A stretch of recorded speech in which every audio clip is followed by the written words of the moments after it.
Unacademy. Let's crack it. नमस्कार मित्रों, UPSC 2023 prelim का रिजल्ट आ चुका है और जो लोग फेल हुए हैं उन्होंने कुछ भी हताश होने की जरूरत नहीं है। 2024 की कैसे तैयारी करनी है इसका आज हम इधर एनालिसिस करेंगे। और इधर कोई मोटिवेशन की बात नहीं, टू द पॉइंट कड़वी बातें होंगी, पर हाँ वो तो कड़वी दवाई तो लेनी पड़ेगी सफल होना है तो। और मेरे साथ इस चर्चा में मौजूद हैं ज्योग्राफी और एनवायरमेंट के number 1 educator Sudarshan Gurjar sir. Sir कार्यक्रम में आपका स्वागत है।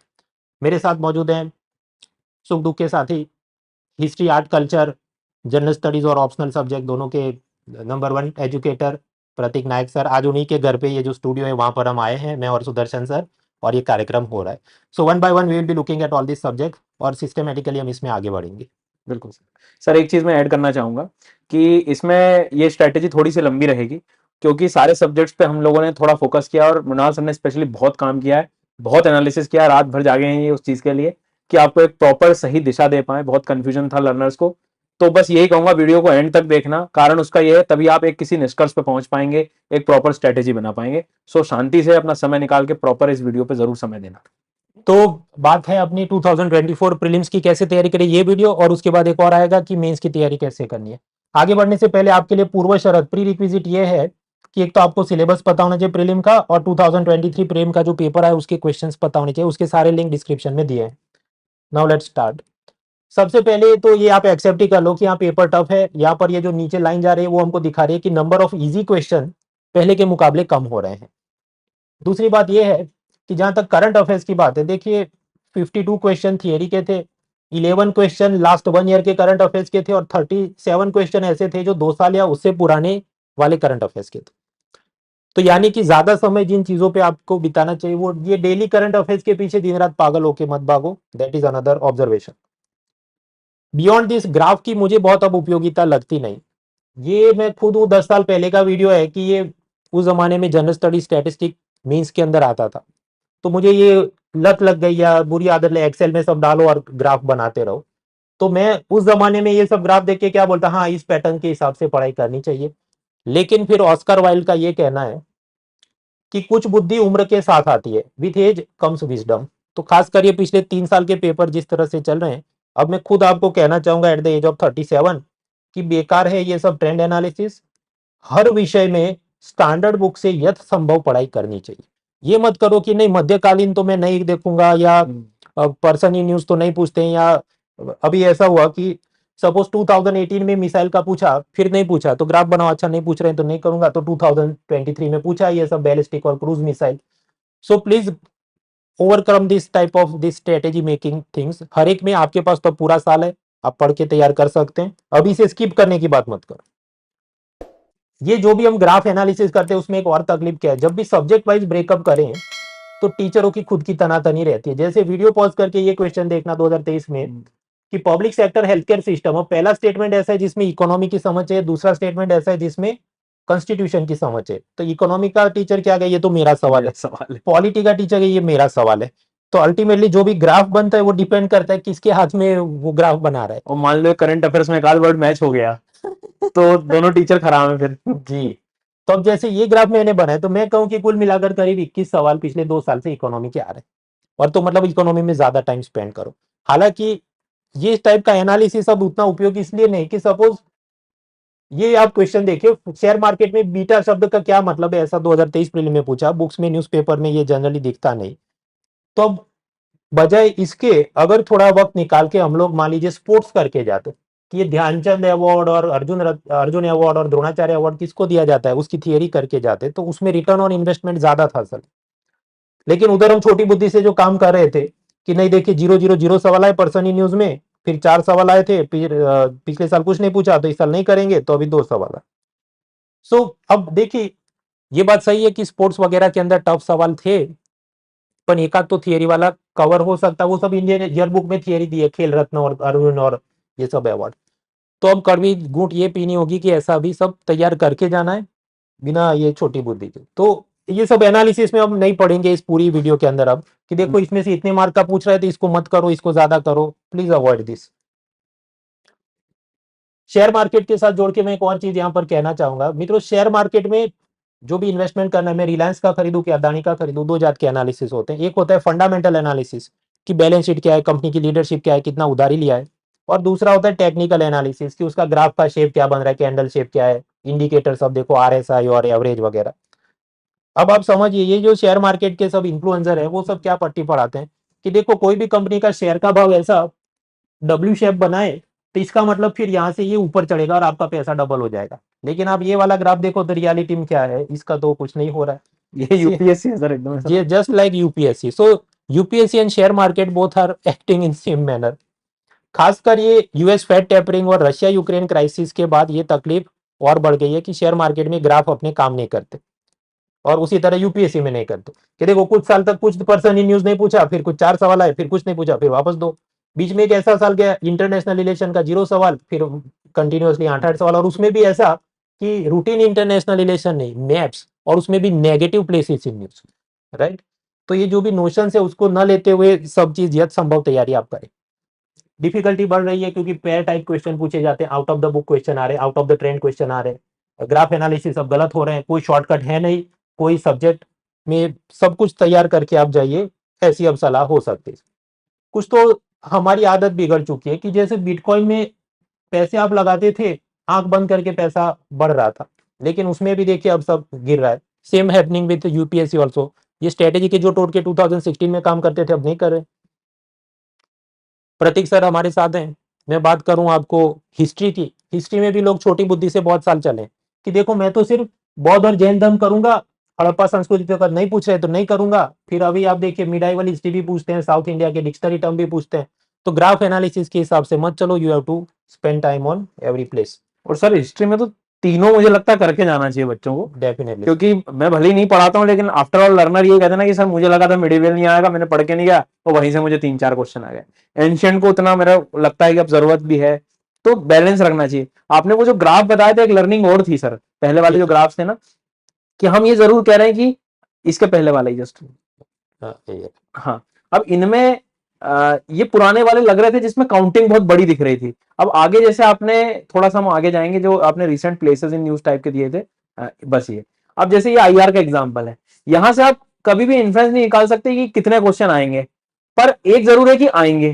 तो आएंगे के हिसाब से आपको एटलीस्ट सब्जेक्ट तो पढ़ना ही पड़ेगा। तो ऐसा नहीं कि नहीं आ रहे हैं, ये भी जैसे अब ये पर्सन इन न्यूज है तो एटलीस्ट थोड़ा बहुत तो पढ़ के जाओ, क्योंकि यहां से एक चीज निकल के आ रही है कि भाई कुछ तो आ सकता है, तो एटलीस्ट थोड़ा सा पढ़ें। और वो एक जो एक पैटर्न और हमने आगे डिस्कस किया कि पेयर वाला क्वेश्चन, मुझे जो पर्सनली ऐसा लगा कि पेयर वाले क्वेश्चन ऐसे होते हैं जहां पे क्लैरिटी बहुत चलती है।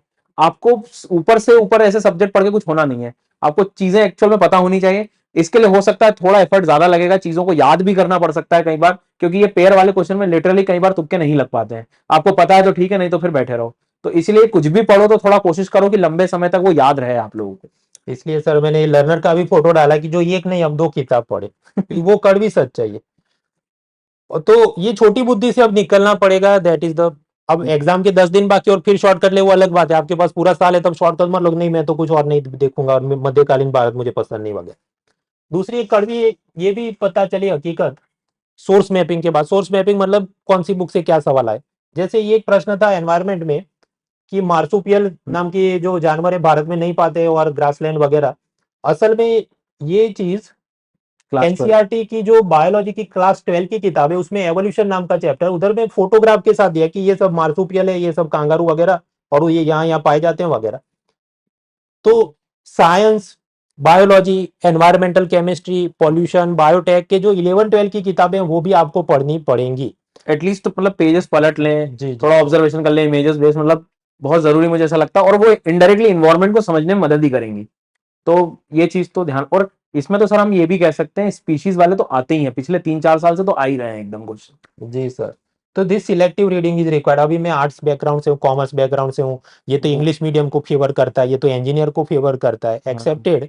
पर ये कड़वी हकीकत दुनिया में आपको स्वीकार करके आगे बढ़ना, it is a competitive exam, right. तो फिर मेहनत करनी, ये कड़वी हकीकत है, इधर मेरी सबसे सहानुभूति है, but if you want to pass the exam then you have to accept this.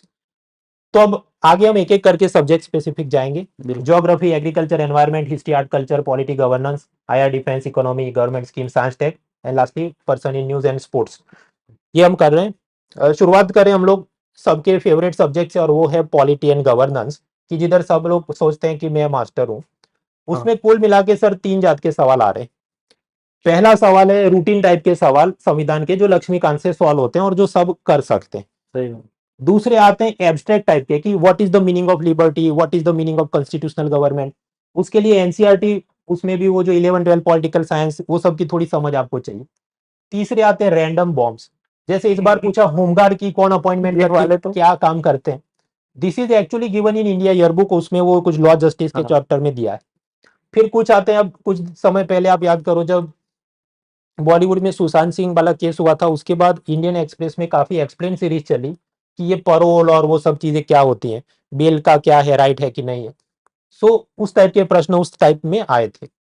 और कुछ होते हैं कि रैंडम बॉम्ब जिसको हमको स्किप करना पड़े, जैसे लास्ट ईयर पूछा कोल कंट्रोलर ऑर्गेनाइजेशन क्या क्या काम करता है, जो बुक्स में भी उतना डिटेल में नहीं है।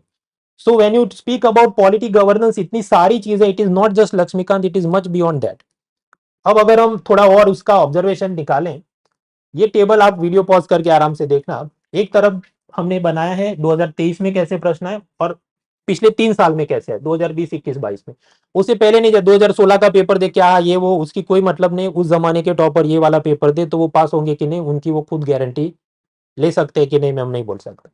एनीवेज, तो what I am saying is, normal और इजी क्वेश्चन जो लक्ष्मीकांत से सॉल्व हो वो तो आए भाई, एक्सेप्टेड। फिर जो एब्स्ट्रैक्ट टाइप के प्रश्न आए कि जैसे ड्यू प्रोसेस ऑफ लॉ क्या है, उसके अंदर भी एजुकेटर के खुद के ही चल रहे हैं कि नहीं ये नहीं और ये जवाब होना चाहिए। ऑब्जेक्टिव ऑफ कॉन्स्टिट्यूशन क्या है, राइट। तो दिस रिक्वायर्स एनसीईआरटी वाली समझ आपको होनी चाहिए। थोड़ा उससे और आगे बढ़े, रैंडम बॉम्ब्स। रैंडम बॉम्ब्स में कि अरुणाचल प्रदेश के एमएलए का वोट पावर कितना होता है, फ्लैग कोड में ये वाले साइज का होता है कि नहीं, कोटा एक्ट में वो उसका जवानी या क्या है, होमगार्ड के बारे में पूछा, फेक पुलिस यूनिफॉर्म पहन के आप करते हैं दबंगई तो कौन सा कानून लगता है, प्रिजन मैनेजमेंट किसकी जिम्मेदारी, हेल्थ केयर डिलीवरी किसकी जिम्मेदारी, और उसमें भी थोड़ी बजट की भी समझ चाहिए। और ऐसा नहीं कि उधर ही पूछा, उससे पहले वाले सालों में भी ये आया है कि फ्री लीगल एड मिलता है गरीब को, इतना तो हम पढ़ के जाते थे, पर इनकम लिमिट क्या, मतलब गरीब का मतलब कितने लाख की कमाई होगी तो मुफ्त का आपको वकील मिलेगा सरकारी। से लेके बहुत देवीलाल का election, right to parole, judicial custody, right to city, patent attorney होता है कि नहीं, कोल कंट्रोलर ऑर्गेनाइजेशन, से लेके बहुत कुछ। तो माय पॉइंट इज कि आपको लक्ष्मीकांत तो पढ़नी है बेशक, लेकिन उससे भी बियॉन्ड आपको जाके पढ़ना पड़ेगा। बिल्कुल। फॉर एग्जाम्पल ये सब जो होता है कि प्रिवेंशन ऑफ टेररिज्म एक्ट, उसमें उसका कन्फेशन है, उसको एविडेंस मानते हैं कि नहीं, तो ये सब चीजें इंडियन एक्सप्रेस की एक्सप्लेन सीरीज वगैरह में आती रहती है, जब पुराने जजमेंट कोई होते हैं मैटर के, उसके बारे में, केस के बारे में वो लिखे। फिर आप ये वाला प्रश्न देखो कि कॉन्स्टिट्यूशन डे 26 नवंबर को मनाया जाता है वगैरह, तो ये भी इंडिया ईयरबुक में दिया, या फिर ये करंट अफेयर्स पीडीएफ फाइल में भी कि ये वाले महीने में ये सेलिब्रेट हुआ, तो वो सब पे नजर होनी चाहिए। तीसरा जो हम बात कर रहे थे कि होमगार्ड, उसको सेंट्रल गवर्नमेंट क्या अपॉइंट करती है, उसका काम क्या होता है, बॉर्डर एरिया में अलग जात के होमगार्ड होते हैं कि नहीं, वर्ड बाय वर्ड ये चीज कॉपी की गई है सरकार की इंडिया ईयरबुक के चैप्टर 6 में। आप देखो मैंने हाईलाइट भी किया है, तो ये सब आपको करना पड़ेगा। दूसरा, इसका मतलब ये भी नहीं है कि इंडिया ईयरबुक में से ही सब कुछ सॉल्व हो जाता है, कुछ जगह ऐसा होता है कि it does not help fully. For example, national flag के बारे में उनके चैप्टर 3 में सब लिखा है कि उसका रेशियो जो होता है 3:2 की उसकी होती है, लेकिन आप पहला स्टेटमेंट पढ़ना आराम से, ये ऐसा बोलता है कि नेशनल फ्लैग ऑफ इंडिया का एक स्टैंडर्ड साइज 600 से 400 वाला है। अब आप तुक्के मारेंगे तो रेशियो के हिसाब से तो लगे कि हाँ ठीक है 3:2 के हिसाब से होना चाहिए, बट ये यहाँ नहीं दिया। इसके लिए आपको असल में वो फ्लैग कोड ऑफ इंडिया पढ़ना पड़े और उसके अंदर पढ़ो कि अच्छा फ्लैग के ये स्टैंडर्ड साइज सरकार ने अनुमति दी है, तो इसमें 600-400 वाला है नहीं, तो that means first statement is wrong, तो तुक्के गलत हो जाते हैं। तो नहीं पता है तो फिर छोड़ देना चाहिए, हर जगह फिर आपको गैस मास्टरगिरी नहीं करनी चाहिए। तो ये सब कड़वी हकीकत है। अब कुछ लोग इधर ये कहें तुम ये सरकार की नई जो किताब है इंडिया ईयरबुक 2023 या 2024 जो अगले साल आएगी, तो ये तो तुम तो बोलोगे तुम अमेजोन के अंदर तुमको सब बुक सेल के पैसे मिलते हैं वगैरह। तो मैं आपको ये कहना चाहूंगा कि आई एम नॉट सेइंग कि आप ये किताब खरीदो, 1000 पन्नों की किताब है, सारे चैप्टर्स काम के नहीं है, काम के जो चैप्टर्स है तो आप समझो अन अकेडमी भी और बाकी भी सब यूट्यूब और कोचिंग इंस्टीट्यूट इसके बारे में फ्री समरीज और सीरीज निकालेंगे, आराम से डाउनलोड करके सिलेक्टिवली उसको पढ़ना है, पर पढ़ना है, that is my advice to all of you. अभी इधर एक दो मीम्स बनाए हैं, एक मूवी थी वान हेल्सिंग, तो उसके अंदर ऐसा है कि ये लोग एक वैम्पायर को या ड्रैकुला को मारने जाते हैं, पर पब्लिक उनको ही कुटाई करने आ जाती है, और फिर ये हीरो का साथी कोई is it always like this, तो वो कहता है yes it is always like this. तो वो बात ऐसी, जैसे ही कोई ये कहे तुमको लक्ष्मीकांत के बियॉन्ड पढ़ना है, तो जैसे मतलब भीड़ इकट्ठा हो जाती है कि इसको कूट दो कमेंट सेक्शन में। पर आप समझो ये जो 14,624 लोग पास हुए प्रीलिम में, हम्म। तो बाकी जो फेल हुए तो कुछ तो ऐसे होंगे ना कि एक दो सवाल उनके ये निकल जाते कहीं से और वो कर पाते। तो you have to do that. वो जो मूवी आई थी once upon a time in Mumbai, तो शोएब क्या बोलता है, रास्ते की परवाह करता है तो मंजिल बुरा मान जाएगी। न्यूज़पेपर और एनसीईआरटी को देखने बैठा तो लक्ष्मीकांत बुरा मान जाएगा। भाई लक्ष्मीकांत ने आपको थोड़ी कहा कि आप दूसरी चीज मत पढ़ो। कश्मीर से कन्याकुमारी तक सब लोग लक्ष्मीकांत रट के बैठे हैं, सारे यूट्यूब चैनल उसको पेज बाय पेज पढ़ा के बैठे हैं। तो वो तो मतलब मिनिमम सिस्टम रिक्वायरमेंट है। आपको कट ऑफ की रेस में आगे बढ़ना है तो ये जो छोटी छोटी चीजें आई तो सर करना वो करना पड़ेगा। और इसमें एक चीज और मैं ऐड करूंगा, लर्नर्स अभी इतना सब सुन के ना एक टेंशन जरूर आ रहा हो कि सर ये इतना एक्स्ट्रा कहाँ से पढ़े। तो आपने एक बात और अच्छी कही है कि तुम्हें सिर्फ पढ़ना है। अब ऑटोमेटिकली एटमॉस्फेयर इतना अपडेट हो जाएगा, टीचर्स अपडेट हो जाएंगे, एजुकेटर्स अपडेट हो जाएंगे, तो एटलीस्ट अब उसमें भी नहीं पढ़ोगे, वही सेम रिसोर्सेज लेके चलोगे तो शायद फिर दिक्कत होने वाली है।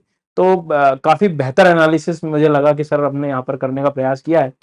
इसके बाद मित्रों अब शुरू होगा ज्योग्राफी और उसके बाद एनवायरनमेंट, और इसकी भी एकदम सटीक और डिटेल एनालिसिस हमारे साथ सुदर्शन सर हैं, हम लोग करेंगे। तो मित्रों इस साल की प्रीलिम एग्जाम और पिछले साल की मेंस एग्जाम का एनालिसिस करते हुए ये पता चलता है कि the level of difficulty is increasing. पहले से ज्यादा मेहनत करनी होगी स्ट्रक्चर तरीके के साथ, सिस्टमेटिकली। तो ज्यादा ट्रायल एरर में आपको समय बर्बाद नहीं करना है। तो अन अकेडमी आपके लिए अवेलेबल है। Live classes by top educators, चाहे इकोनॉमी हो Mrinal Patel, geography environment disaster management by Sudarshan Gujar sir, history by Prateek sir, polity by doctor Siddharth Arora sir and many other top educators भी है। लाइव क्लासेस आप देख सकते हैं, नोट्स 2.0 की डिजिटल एक्सेस है, प्रीलिम और मेंस की test series, mains test series with evaluation, CSAT की भी coaching including as per the latest exam trend, जो भी डिफिकल्टी उसमें बढ़ी है। ये जो चीजें इसको हम कहें अगर बेसिक है package, that is called plus package. उसके ऊपर आपको एडिशनल फीचर्स चाहिए जैसे मेंटरशिप, नोट्स की printed access, daily answer writing with evaluation, daily current affairs का कंटेंट, तो उसको कहते हैं iconic add on. And lastly optional subject के लिए आपको जो कोचिंग चाहिए आप अलग से भी अनअकैडमी से उसे ले सकते हैं, या फिर इन सबके साथ अगर आप लेते हैं उसको बोलते हैं कॉम्बो, और कॉम्बो करने पर मतलब कुछ डिस्काउंट और हो। So that is the Unacademy.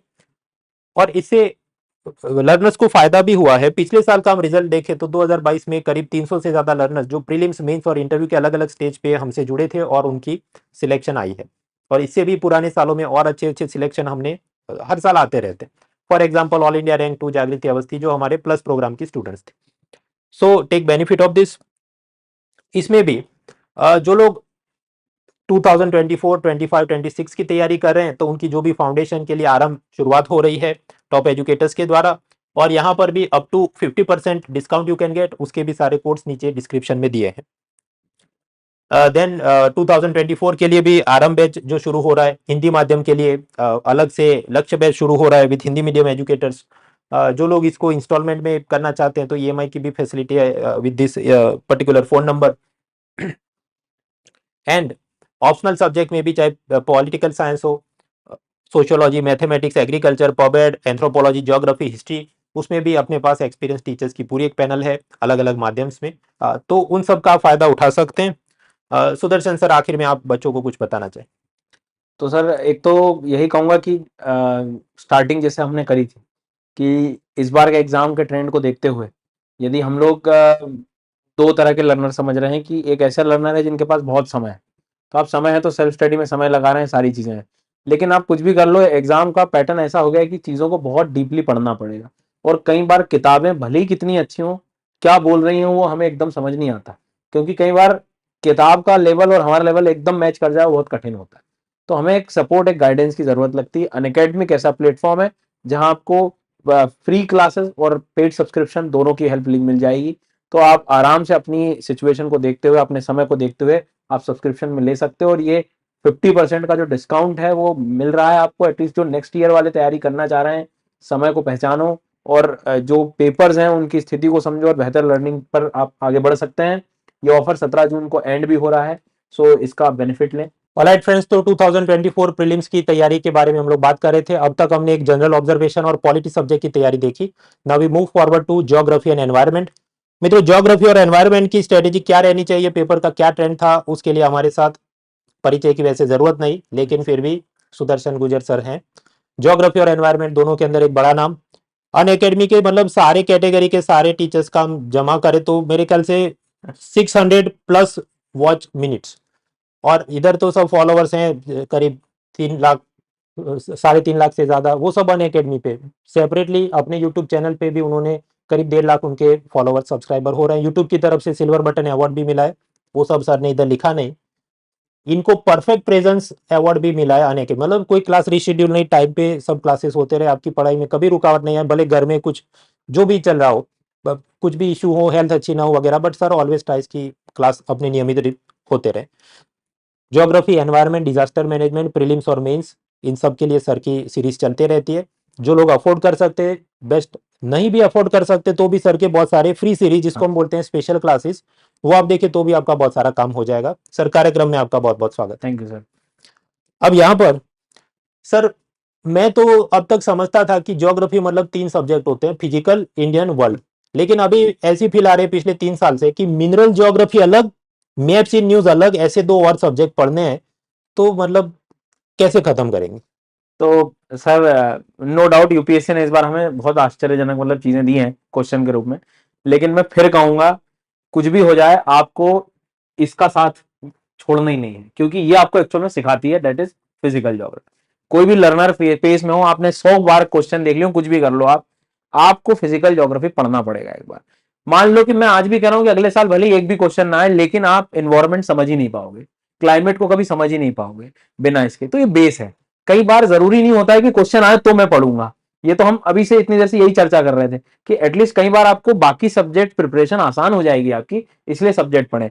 तो फिजिकल पढ़ें। इंडिया को कई बार यदि आप सक्षम है तो डायरेक्ट रैंडम शुरू ना करें, इंडिया की रिवर पढ़ना शुरू कर दिया, आधा अधूरा पढ़ा छोड़ दिया, कभी क्वेश्चन सही नहीं होंगे उससे। एक सीक्वेंस से पढ़े, पहले समझे ज्योग्राफी क्या है, फिर इंडिया पे आए, लगे तो आप वर्ल्ड मैप पहले पढ़ लो, कोई दिक्कत नहीं। रही बात सर फोर्थ और फिफ्थ की, तो ऐसे तुक्के मेरे कभी लगते नहीं और ना मैंने कभी ऐसा कहा है, लेकिन पता नहीं इस बार क्या एक थॉट था कि मिनरल्स को ठीक से एक बार और बता दिया जाए एटलीस्ट।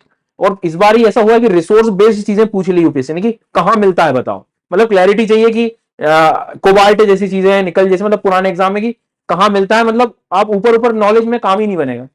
तो मैंने एक आध हफ्ते पहले पूरी मिनरल की हैंडबुक बनाई थी, आपने भी मुझे सजेस्ट किया था कि इसको पीपीटी से पीडीएफ में कन्वर्ट कर दो ताकि बच्चे थोड़े से और प्रिंट आउट निकाल पाए।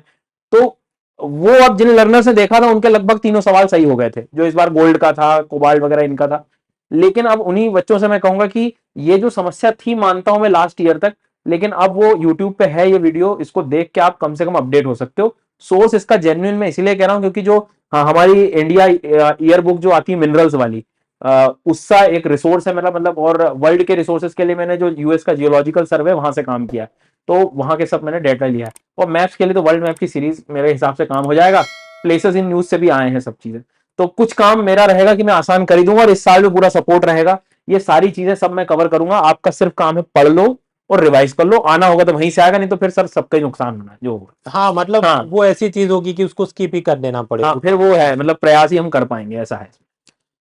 बाकी सर, अगर कुछ प्रश्न हम देखें हाँ तो ट्रेडिशनल प्रिपरेशन सोर्सेज, जैसे ये पूछा जैकफ्रूट, महुआ, टीक, डेसिडियस, तो एनसीईआरटी क्लास 11 से सब सॉल्व हो सकता था।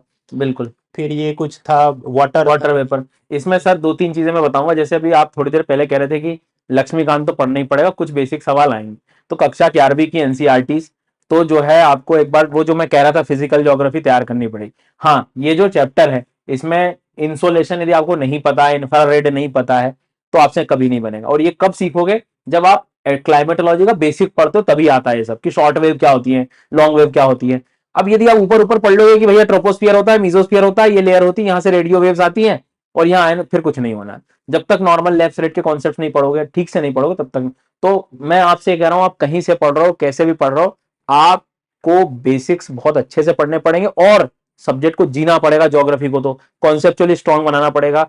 अन अकेडमी पे मान लीजिए आप नहीं है सक्षम, तो भी आप फ्री क्लासेस से मेरा बेनिफिट सर ले सकते हैं। हाँ, ये जरूर कहूंगा कि बच्चों को थोड़ा ज्यादा समय देना पड़ेगा, क्योंकि 1-1.5 घंटे क्लास हो पाती है, तो कम से कम 3-4 महीने तक तो अब कहीं तो थोड़ा बहुत आपको मतलब समय जो है एक्स्ट्रा देना ही पड़ेगा। तो फिजिकल ज्योग्राफी की स्पेशल क्लासेस में ये सारी चीजें हुई हैं कई बार, तो एटलीस्ट आप इसका मतलब कुछ चीजें सेल्फ स्टडी में नहीं हो पाएंगी, इसलिए आप शिक्षक का सहारा ले लो भैया, मेरे हिसाब से।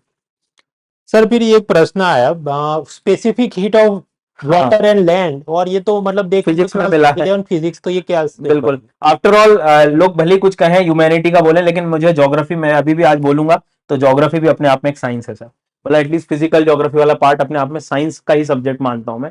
एंड नो डाउट ये टॉपिक जब हम लोग एक्चुअल में ह्यूमिडिटी वाला चैप्टर पढ़ते हैं, तो humidity, relative humidity, specific humidity, absolute humidity, Hindi में सापेक्ष आर्द्रता, निरपेक्ष आर्द्रता, आर्द्रता, आर्द्रता सामर्थ्य, ये जब कोई कॉन्सेप्ट इतना डीपली पढ़ता है, जो कि एनसीईआरटी में वर्ड्स यूज कर लिए हैं, बस समझाया नहीं है, लेकिन एक शिक्षक के नाते हमें पढ़ाना पड़ता है, तो यदि किसी ने पढ़ा होगा उस लेवल का तो बनेगा, नहीं तो ये क्वेश्चन को देख के हमेशा ही लगेगा कि अरे ये तो बाहर से आ गया क्वेश्चन, पर एक्चुअल में सिलेबस का पार्ट है सर, ऐसा। जी सर। अब जैसे ये प्रश्न पोर्ट्स के बारे में हम नॉर्मल जो पढ़ के जाते थे उसके बियॉन्ड की लार्जेस्ट कौन सा है, प्राइवेटली ओन कौन सा, कंपनी के रूप में कौन सा रजिस्टर हुआ, तो असल में ये सब इंडिया ईयरबुक सरकारी जो है उसके अंदर से वर्ड बाय वर्ड उसने उठाए, मुंद्रा के बारे में, कामराजार पोर्ट के बारे में कि ये only corporate port among the major ports. बिल्कुल, तो सर इसमें भी सर मतलब मैं तो खुद ही बोलूंगा कि मैंने सिर्फ पोर्ट्स ही पढ़ाए थे, ये एक्स्ट्रा इन्फॉर्मेशन नहीं दी थी कि कौन पहला है कौन क्या है। अब इसमें कुछ लर्नर के अपने बुद्धि पे भी था डिपेंड, कि किसी को या तो सपना आ गया होगा या फिर किसी ने बुद्धि लगाई होगी कि ट्रेड हैंडलिंग जेएनपीटी में बहुत होती है, उसके हिसाब से तो विशाखापट्टनम एलिमिनेट कर सकते थे। अब वो वहां पर जिसका बुद्धि का विवेक चल गया होगा, तो कई बार मैं भी इतना डीप में नहीं गया, सिर्फ मैंने ऊपर पोर्ट्स पढ़ा दिए थे, एक आइडिया दे दिया था मैपिंग में। लेकिन हाँ, थोड़ा एक्स्ट्रा नॉलेज के लिए तो इस तरह की किताबें रखनी पड़ेगी। लेकिन एक बात, एक गौर और करने वाली बात है, कोई अलग से फॉरेन के सोर्स लाने की जरूरत नहीं है। अपने आसपास सरकारी मसाला जो है उसी पे बस थोड़ा हम फोकस करेंगे, बिना कोई ज्यादा ट्रेंड एनालिसिस करके, तो मेरे हिसाब से सब सही हो सकता है। बिल्कुल सही बताया सर आपने। और मैंने आगे जो शुरुआत में भी कहा कि इसको आपको खुद से खरीदनी नहीं हाँ, है, मतलब तो समरी वगैरह। सर इसमें एक राय और दूंगा, मतलब मैं कभी पढ़ा करता था ऐसा, वो किताब काफी बल्कि 1000 ज्यादा जी। पेजेस है, तो मैं तो क्या करता था, उसका मैंने आधे एक घंटे में पूरे टुकड़े टुकड़े कर लिए थे यूनिट वाइज। अब जैसे एग्रीकल्चर है, तो मैं अपनी कभी लाइफ साइकिल में एग्रीकल्चर तो पढ़ूंगा ही, तो वो छोटी सी बुकलेट साथ में रख ली, छोड़ दो इंडिया बुक को, सिर्फ वो बुकलेट। अब मान लीजिए मैं पॉलिटी पढ़ रहा हूँ, तो पॉलिटी का सेक्शन अपने पास ही रख लिया, तो जब आप लक्ष्मीकांत इतनी पढ़ सकते हो, तो उसी टाइम आप 15, 20, 40 सही पेज बात। तो एक साथ देखोगे तो हमेशा बुरा लगता है वो, तो उसको तोड़ने का काम मतलब कर सकते हैं learner. Yes sir, that is also way to go about. अच्छा सर, अब प्रश्न इधर ये है कि मान लीजिए अर्थक्वेक एज अ टॉपिक, भूकंप क्लास 7 एनसीईआरटी में भी है, 11 में भी है, जीसी लियोंग में भी है, एनसीईआरटी की अलग टेस्ट सीरीज चल रही है, डिजास्टर मैनेजमेंट के नाम पे मेंस पेपर 3 में भी है। तो यही करता रहता आदमी के 15 दिन तो इसी में चले। So how exactly to finish this syllabus of geography? ठीक है सर, मैं सर यहाँ मतलब जो लर्नर सेल्फ स्टडी कर रहे हैं उनके लिए भी बताऊंगा। देखो क्या है, एनसीईआरटी ने पहली बात तो अपने हिसाब से बुक नहीं बनाई कि जो बच्चा यूपीएससी की तैयारी करेगा उसको, उसके लिए मैं बना रहा हूँ। ये एक्चुअल में बुक उन बच्चों के लिए, कि आज 7th क्लास का जितनी बुद्धि की क्षमता होती है उतना ही देगा वो वोल्केनो में, आगे फिर उसको 9th में देना पड़ेगा, फिर आगे 11th में देना पड़ेगा। तो अब तो हम ग्रेजुएट हो गए हैं, तो हम क्या कर सकते हैं, चैप्टर वाइज हम पढ़ सकते हैं एनसीईआरटी। आपको मान लो सारी चीजें पढ़नी है, तो वोल्केनो आप पढ़ रहे हो, तो पहले तो सारी एनसीईआरटी के आप प्रिंट आउट निकालो इंडेक्स वाले चैप्टर की, कौन कौन से चैप्टर हैं, तो आपको कॉमन लगता है तो कॉमन से पढ़ लो। ये तो उन लोगों के लिए जिनके पास खूब समय है, जिनको सेल्फ स्टडी करना है। नहीं तो आज का टाइम ऐसा है कि आप डायरेक्ट एक टीचर के जैसे, मान लो मेरी स्पेशल क्लास चल रही, तो अब वोल्केनो मेरा एक ही चैप्टर आप पढ़ लो, तो ये सब एनसीईआरटी सब कवर हो जाएंगी। लेकिन अब आपको नहीं पढ़ना है, नहीं है चेहरा पसंद की, मैं तो इनकी क्लास में नहीं आऊंगा, तो फिर भैया आप करिए, आप बिल्कुल स्टेप बाय स्टेप जाइए। अब मैं क्या ही कर सकता हूँ इसमें।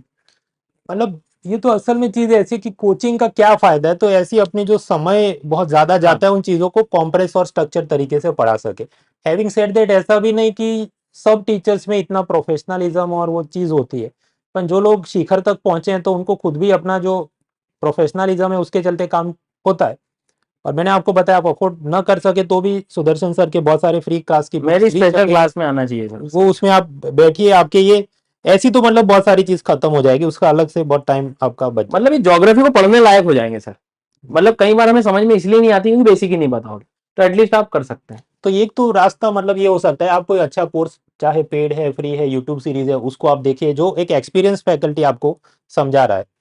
या फिर आप खुद से इंटेलिजेंट इनफ हैं तो आप ये कर सकते हैं, टॉप डाउन अप्रोच की क्लास 12, 11 ऐसा करते करते जाइए, फिर अगर क्लास 6 तक देखना पड़े तो देखिए, अदरवाइज उसको छोड़ सके, ऐसा कुछ आपको जुगाड़ निकालना पड़े। लेकिन कड़वी दवा तो है कि पढ़ाई तो पहले से ज्यादा करनी पड़ेगी। सही बात। Now moving to the next part, that is environment and biodiversity. पर्यावरण की हम अगर बात करें, जू में चलते हैं सर। कम से कम 1/5 ऑफ द पेपर, मतलब 100 में से 20 सवाल कम से कम आते हैं, उससे तो ज्यादा ही आते हैं।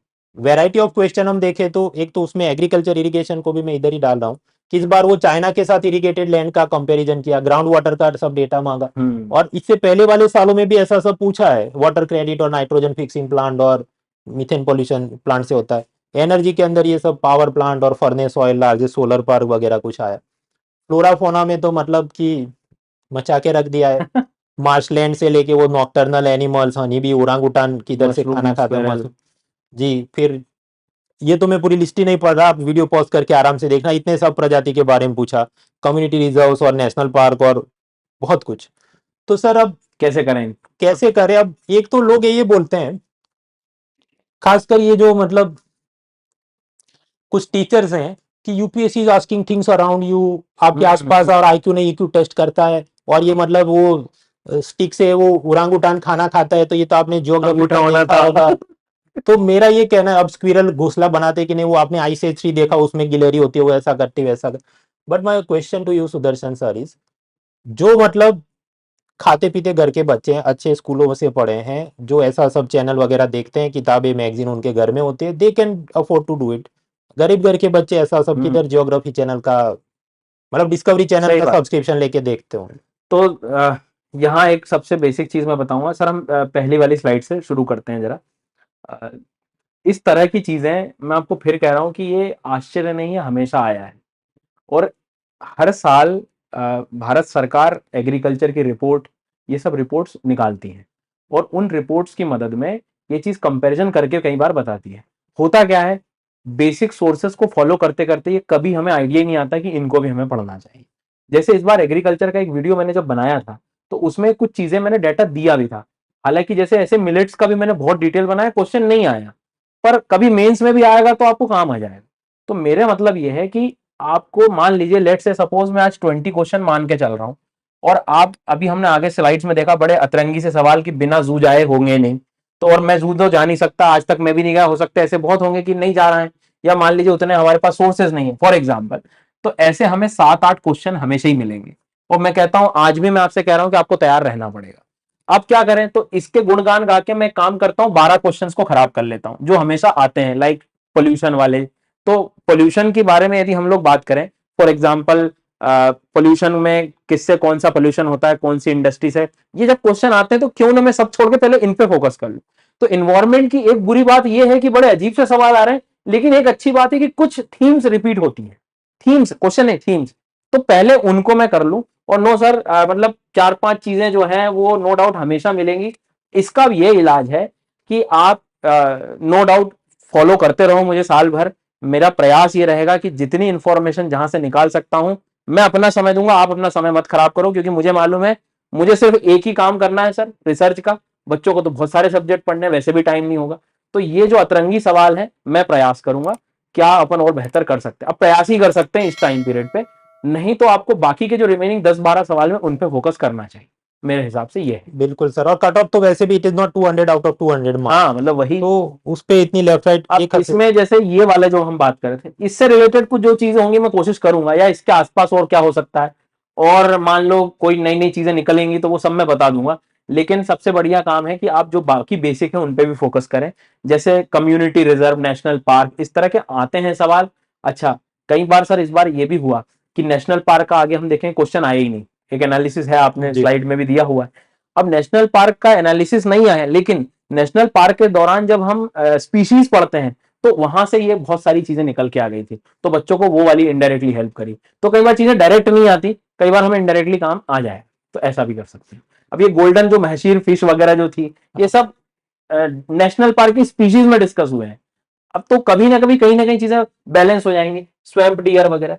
हाँ, लेकिन अब इसमें भी सोचो कि एज इट इज वही का वही स्लाइड का आ जाए कि कब रात में जगती है कि दिन में जगती है, तो वो थोड़ा सा मुश्किल रहता है। थोड़ा सा उस टाइम बुद्धि तो लगानी पड़ेगी, और इसमें मैं कहता हूं कि घबरा के मत जाओ कभी भी पेपर में, तो और बुद्धि की क्षमता खत्म हो जाती है सोचने।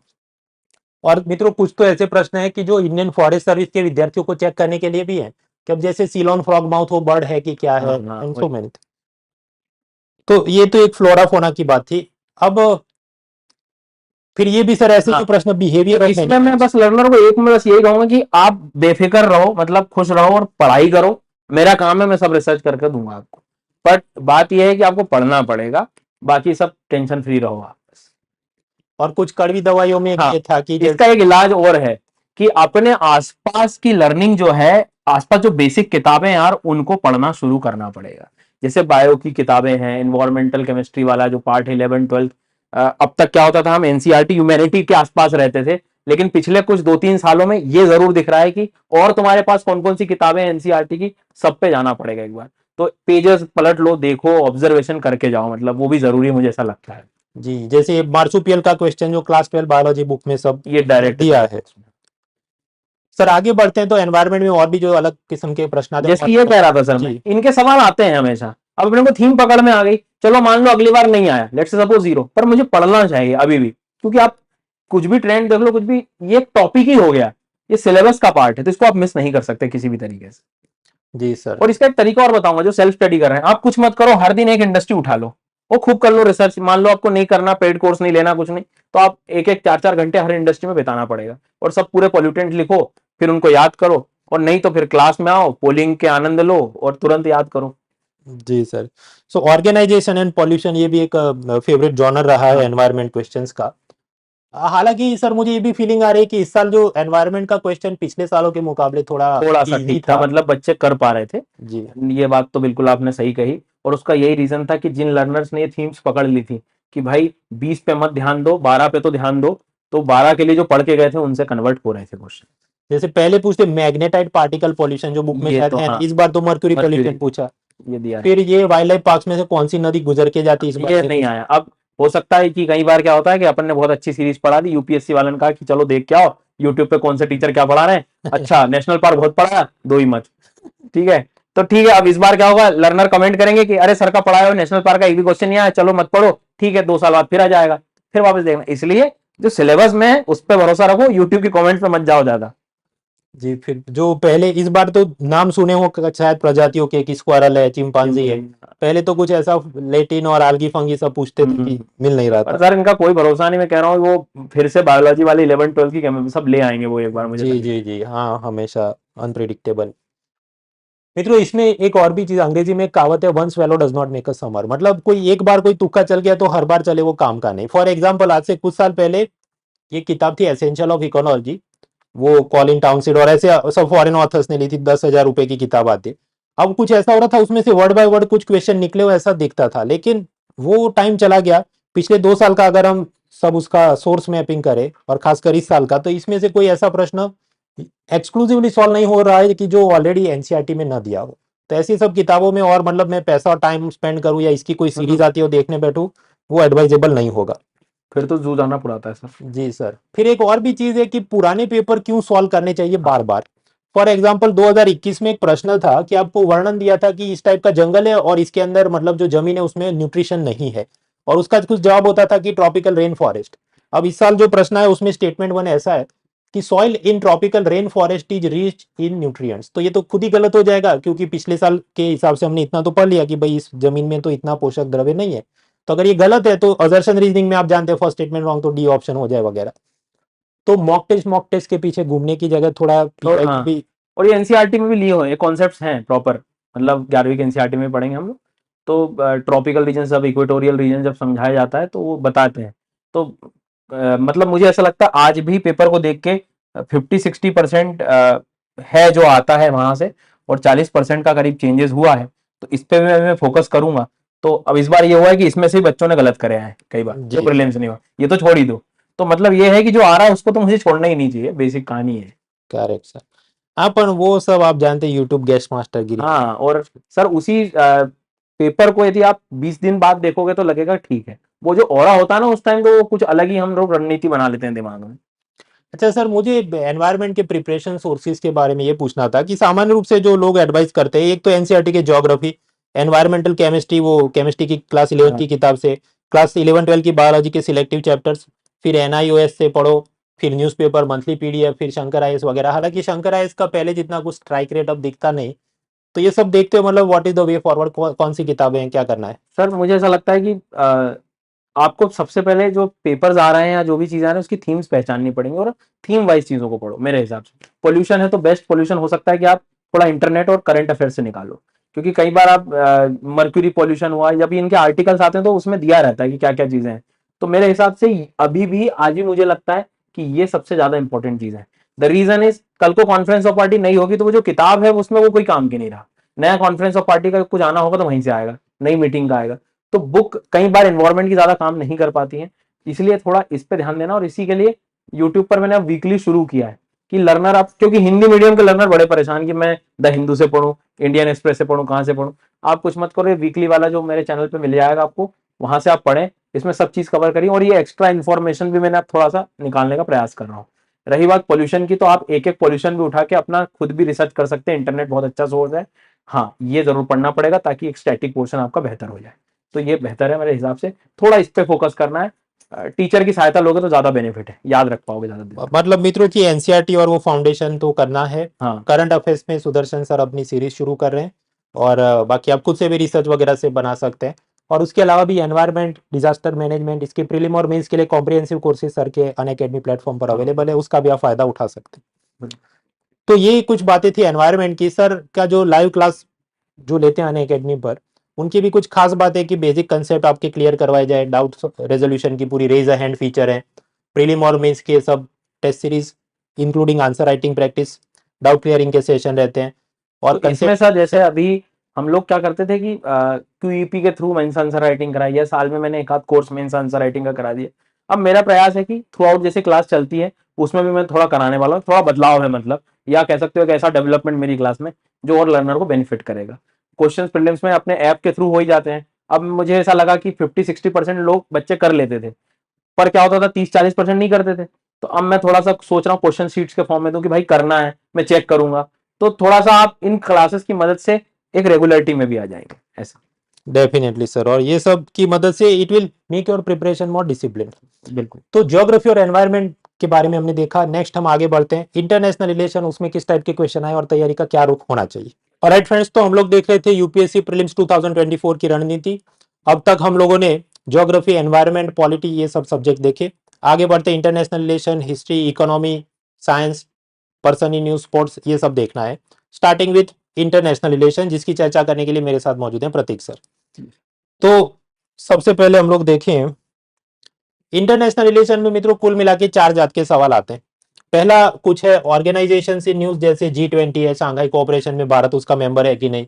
दूसरा आता है एग्रीमेंट्स, जैसे अरब पीस इनिशिएटिव, आलमा आटा, पोलर कोड वगैरह। कुछ बार ये होता है ऐसे जो प्रश्न पूछे जाते हैं जिसमें इंडिया सीधा इन्वॉल्व नहीं है, कुछ बाहर की चीज हमको पूछते हैं।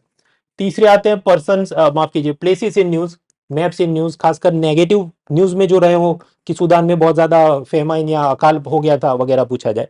यूक्रेन जो जहां पर वॉर चल रहा है तो उसके आसपास कौन से पड़ोसी देश है, ऐसा सब पूछे। And lastly defence. हालांकि डिफेंस हर साल नहीं पूछते, कुछ बार की ये वाला मिसाइल, ये वाला वेपन, ये वाला मिलिट्री जॉइंट एक्सरसाइज वगैरह आता है। अब यहाँ पर प्रिपरेशन सोर्सेज के हिसाब से हम लोग देखें तो सबसे पहले आपको जो फाउंडेशन बनानी है, तो सेकंड वर्ल्ड वॉर के बाद भारत और पूरे विश्व में क्या चल रहा था, उसके लिए एनसीईआरटी क्लास 12 पॉलिटिकल साइंस, वो वर्ल्ड पॉलिटिक्स, उससे आप अपनी समझ को बेहतर कर सकते हैं, वोकेबुलरी बनाने में मदद करेगा। फिर इंटरनेशनल रिलेशन में जो भी नोट्स, लेक्चर सीरीज या बुक्स आप यूज कर रहे हैं। एंड लास्टली करंट अफेयर्स के लिए न्यूज़पेपर, मंथली पीडीएफ वगैरह तो चलता ही। अब यहाँ पर आईआर डिफेंस के अंदर बात ऐसी हो रही है कि जब हम प्रीलिम्स की और मेंस की कंपैरिजन करें, देखिए मेंस के सिलेबस में स्पेसिफिक बोला है कि IR agreements, organisations affecting Indian interests, Bharat के हितों को जो असर करता हो तो पूछते हैं, वरना उसके बारे में नहीं पूछेंगे। लेकिन जो प्रीलिम के अंदर पूछ रहे हैं तो even if India is not involve तो भी पूछे ऐसे टॉपिक्स की जहां भारत का सीधा बहुत लेना देना ना हो, जैसे यूएसए और यूरोपियन यूनियन के बीच ये ट्रेड एंड टेक्नोलॉजी काउंसिल के बारे में डेप्थ में पूछ लिया, या stability and growth pact of European Union के बारे में पूछा। फिर एक पूछा global compact for safe migration, और उसका जवाब में भी कौन सा सही है, उसमें सब एजुकेटर के भी अपने ओपिनियन डिफर कर रहे हैं। So there were some odd questions, पर हमको याद रखना है cut off is never 200 out of 200। तो ऐसा देख के मैं ऐसा सब अतरंगी सबका पीएचडी करने बैठूंगा, it will not give you a proper result. फिर ये छोटी बुद्धि से काम मत करो कि देखो ये मिसाइल के बारे में 2018 में पूछा, फिर नहीं पूछा तो नहीं करूंगा, तो 2023 में अब पूछ लिया। तो हर एक जगह अगर आप फिर ऐसा रिटर्न ऑन इन्वेस्टमेंट ढूंढने जाए कि देखो बुद्धिज्म, जैनिज्म की तरह हर साल सवाल नहीं आ रहा है तो मैं तो ये टॉपिक ही नहीं पढ़ूंगा, तो भाई पेपर आपको कोरा ही छोड़ के आना पड़े। तो अभी आपके पास समय है, सभी जगह पर आप जितना हो सके तैयारी करें।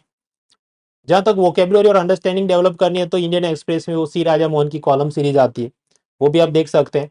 अब हालांकि उसको कम से कम 3-4 महीने पढ़ो तो ज्ञान मिल जाएगा। पूरी जिंदगी भी पढ़ने की जरूरत नहीं, क्योंकि आप समझिए एक हद के बाद तो वापस उसके मुद्दे रिपीट होने हैं कि अमेरिका चाइना वगैरह में क्या चल रहा है। So like that also you can develop your understanding. तो यहाँ पर हम देख रहे थे इंटरनेशनल रिलेशन एंड डिफेंस देखा। Now we move to the big topic, that is history, art and culture. History, art and culture की चर्चा के लिए, ट्रेंड एनालिसिस और स्ट्रेटेजी के लिए मैं स्वागत करता हूं प्रतीक सर का। वैसे परिचय देने की कोई जरूरत नहीं, लेकिन फिर भी टॉप एजुकेटर ऑन अनअकैडमी, 1,31,000 से भी ज्यादा फॉलोअर्स। यूट्यूब पर भी इनकी सब जो वीडियो सीरीज चली है लाखों में उनकी सब क्यूमुलेटिव व्यूज बनते हैं। जो हिस्ट्री सब्जेक्ट, जीएस और ऑप्शनल सब्जेक्ट दोनों के लिए सर पढ़ाते हैं, आप उसका फायदा उठाइए। And even if you can not afford या आपने कहीं और कुछ ज्वाइन कर लिया है तो भी सर के बहुत सारे फ्री क्लासेस आप देख सकते हैं, जिसको हम कहते हैं special classes. So everything is going on at Unacademy, take benefit of it. Net पे सिर्फ सर्च करो प्रतीक नायक अनअकैडमी, प्रोफाइल मिल जाएगी, सारा कुछ आपके सामने आ जाएगा। तो प्रतीक सर, अब मुझे तो ऐसा लगता है कि यूजुअली 3 जात के सवाल होने चाहिए, इजी, मीडियम, टफ, लेकिन हिस्ट्री में मुझे लगता है 2 ही जात के सवाल है, इजी और बाउंसर, और इजी बहुत कम हो गए हैं। अब ये देखिए, इस पे आपको क्या कहना है?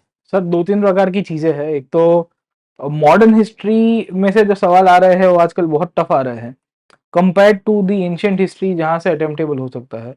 मॉडर्न हिस्ट्री में से क्वेश्चंस की क्वांटिटी भी कम हो गई है। अगर 3 आएगा तो 3 में से 2 आपको टफ कर देगा, 1 इजी कर देगा। एंशिएंट हिस्ट्री और आर्ट एंड कल्चर सबसे ज्यादा डोमिनेट कर रहा है। आर्ट एंड कल्चर में बैकवर्ड लिंकेजेस के साथ बुद्धिस्ट आर्किटेक्चर हो गया, टेम्पल आर्किटेक्चर के रिलेटेड हो गया है, बुक्स के नाम पूछ रहा है, कल्चर के रिलेटेड पूछ रहा है, फॉरेन ऑथर्स के नाम पूछ रहा है। जैसे आप देखिए मॉडर्न हिस्ट्री के अंदर से पिछले 2 बार में, मतलब 2020-21 के आसपास का जो पीरियड था, उसमें एक रखमाबाई केस और देशर कथा का सवाल आ गया। अब देशर कथा एक ऐसा टॉपिक है, this is not given in any standard books, सिवाय के इशिता दुबे बनर्जी की एक कैम्ब्रिज पब्लिकेशन की बुक है। अब वो ऑप्शनल के लिए बच्चों को कभी कभी मैं रेकमेंड कर देता हूँ कि हिस्टोग्राफी के पॉइंट ऑफ व्यू से पढ़ना है तो देख सकते हो, बट इसके सिवाय तो कहीं और आपको मिलेगा नहीं। Rakhmabai case is given into Plassey to partition book, but the only problem is कि एक क्वेश्चन के पॉइंट ऑफ व्यू से अगर क्या हम लोग ये बुक को पढ़ेंगे, क्योंकि without understanding of history Plassey to partition is very hard to comprehend it out. वैसी ही कहानी यहाँ पे है कि पोर्चुगीज नूनीस करके एक राइटर आया था somewhere in the 1540s in the Vijayanagar.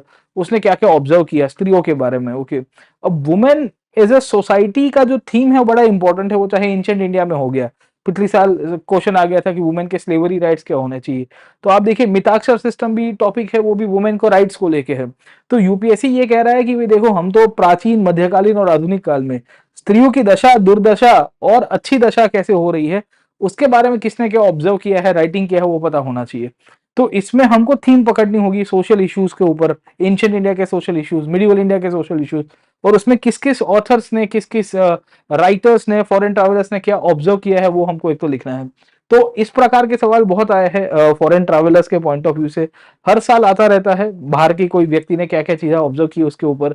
वैसे ही सर यहाँ पे हम लोग देखते हैं कि जो 2023 के अंदर भी, 2022 में भी आया था कि कल्हादरन क्या है। अब कुलादरन किसी को नहीं पता, ये सैयद टोपी पहना करते थे एक प्रकार की, यूपीएससी ने भी टोपी पहना दी। But then the issue is over here sir only sir, है ना, कि भाई एक ऐसे सवाल के लिए, अब this is given in VD Mahajan book, जो हिस्ट्री ऑप्शनल में आज से 10 साल पहले बच्चे पढ़ा करता थे, आज तो वो भी बुक नहीं पढ़ा कर रहे। अब क्या उसके कारण कि हमको हिस्ट्री के अंदर ये टॉपिक ही छोड़ देना चाहिए? तो वैसा नहीं है। मैं कहूंगा कि स्टैंडर्ड सोर्सेज को पकड़ के चलो। हिस्ट्री में आउट ऑफ, जैसे फॉर एग्जांपल इस बार 13 क्वेश्चन थे, पिछले साल 16 थे, उसके अगले साल 21 थे, हर साल 2-3 क्वेश्चन बाउंसर होंगे। बाकी सारे क्वेश्चंस अगर कॉम्प्रिहेंसिव अगर आपने तैयारी की हो तो अटेम्प्टेबल हो जाते हैं। तो इसमें कहने की बात यही है, जैसे आप ये कह रहे हो वत्ता किरुतल, तो इस बार आया था वत्ता किरुतल 2023 की प्रीलिम्स के अंदर की ये क्या था। अब संगम लिटरेचर के ऊपर से आया, 2022 में भी संगम लिटरेचर के ऊपर से सवाल आ चुका था। तो यूपीएससी रिपीट करता है संगम लिटरेचर पर, कंसेप्ट अलग पूछ दिया। पिछले साल पूछा था कि संगम लिटरेचर में लोग मैजिकल फोर्सेस को इरेशनल मानते थे कि नहीं मानते थे, ऐसा स्टेटमेंट था। इस बार सीधा सीधा कीवर्ड पूछ दिया। अब जिसको पता होगा उसको पता होगा, नहीं पता होगा वो क्या करेगा sir. And also am I correct in understanding कि इस बार फ्रीडम स्ट्रगल का कुछ खास था नहीं, और हाँ, स्पेक्ट्रम की 2023 में सर ये हुआ कि 2 से 3 क्वेश्चन आए मॉडर्न हिस्ट्री के ऊपर से, और उसको लेके काफी हंगामा हो गया, और बच्चे कह रहे हैं कि देखो अब तो मॉडर्न हिस्ट्री स्पेक्ट्रम सब इरेलेवेंट हो गया। पर उनको ये नहीं भूलना चाहिए कि मॉडर्न हिस्ट्री 50 मार्क का मेंस में भी आता है या 40 मार्क का मेंस में भी आता है। तो आप इस बेसिस के रूप में ऐसा एनालिसिस कर दोगे कि भाई मॉडर्न हिस्ट्री में 2 ही सवाल आए हैं और वेटेज कम हो गया तो हमें छोड़ देंगे, तो प्रॉब्लम ये है कि सर मॉडर्न हिस्ट्री, अब स्पेक्ट्रम से भी देखोगे तो एक सवाल आया था स्वदेशी मूवमेंट पर 7 अगस्त 1905 के दिन शुरू हुआ, वो तो समझ में आया, पर उसी दिन नेशनल हैंडलूम डे सेलिब्रेट करते हैं हम लोग, ये कहीं पे कोई बुक में नहीं दिया है एक्सेप्ट दी करंट अफेयर्स के अंदर कुछ प्राइम मिनिस्टर के द्वारा कुछ डिक्लेरेशन हुआ था और ईयरबुक के साथ लिंकेज किया था। तो हिस्ट्री और स्टैटिक का लिंकेज आ रहा है सर। क्वेश्चंस 13-14 है पर बहुत डेप्थ में पूछे जा रहे हैं, और वो आपने कहा ना कि इजी वाला जो पोर्शन है वो 2-3 हो गया, बाकी के 10 टफ आ गए हैं सर। अच्छा प्रतीक सर, अगर अब इन सब के अंदर एक तो मुझे ये भी पाता हूँ कि जो सब गेस्ट मास्टर थे यूट्यूब के, यूपीएससी ने उनकी कमर तोड़ दी है। अब बाकी सब लोग कुछ बोले नहीं बोले, डिप्लोमेट रहे, मैं तो खुल के बोलूंगा और उनकी, क्योंकि मेरा ये मानना है मेहनती आदमी पास होना चाहिए। ये सब टोटकेबाज जो पढ़ाते हैं बिना पढ़े आप पास हो सकते हैं और इसलिए मुझे लाइक शेयर और सब्सक्राइब करो, तो ये सब पूरी चीज ही ये पूरी अपनी पीढ़ी को, यूथ पॉपुलेशन को बर्बाद कर देगी, काम चोरी। अब देखिए ये प्रश्न कि 64 योगिनी टेम्पल के बारे में करेक्ट स्टेटमेंट फाइंड करें। अब सेकंड स्टेटमेंट आप देखो, the only circular temple built in India, तो ये सब गेस्ट मास्टर क्या बोलते हैं, अच्छा ये तो एक्सट्रीम वर्डेड स्टेटमेंट है इसलिए ये तो गलत होगा। ओनली आ गया इसके। हाँ, तो मतलब उस हिसाब से तुम डिलीट करो तो ए बी और डी चला गया, तो जवाब आपका हो जाएगा सी 1 और 4। राइट। तो ये टोटके चलते थे पास्ट टेंस, अब नहीं चलेंगे क्योंकि सर इसका आंसर तो 1 और 2 आ रहा है। अगर इसकी रियलिटी में हम लोग देखेंगे तो द आंसर, क्योंकि इसके अंदर एक पॉपुलर बिलीफ इस तरह से भी आया है कि भाई ओनली सर्किल, सॉरी इसका 1 और 4 ही आएगा। बट ये टोटकेबाजी का जो आपने बताया ना, उसमें ये प्रॉब्लम यही हो रहा है कि हर बार ये सही नहीं होगा, क्योंकि मनियार मठ करके एक जगह ही उसके अंदर भी हमको सर्कुलर टेम्पल मिल जाएगा।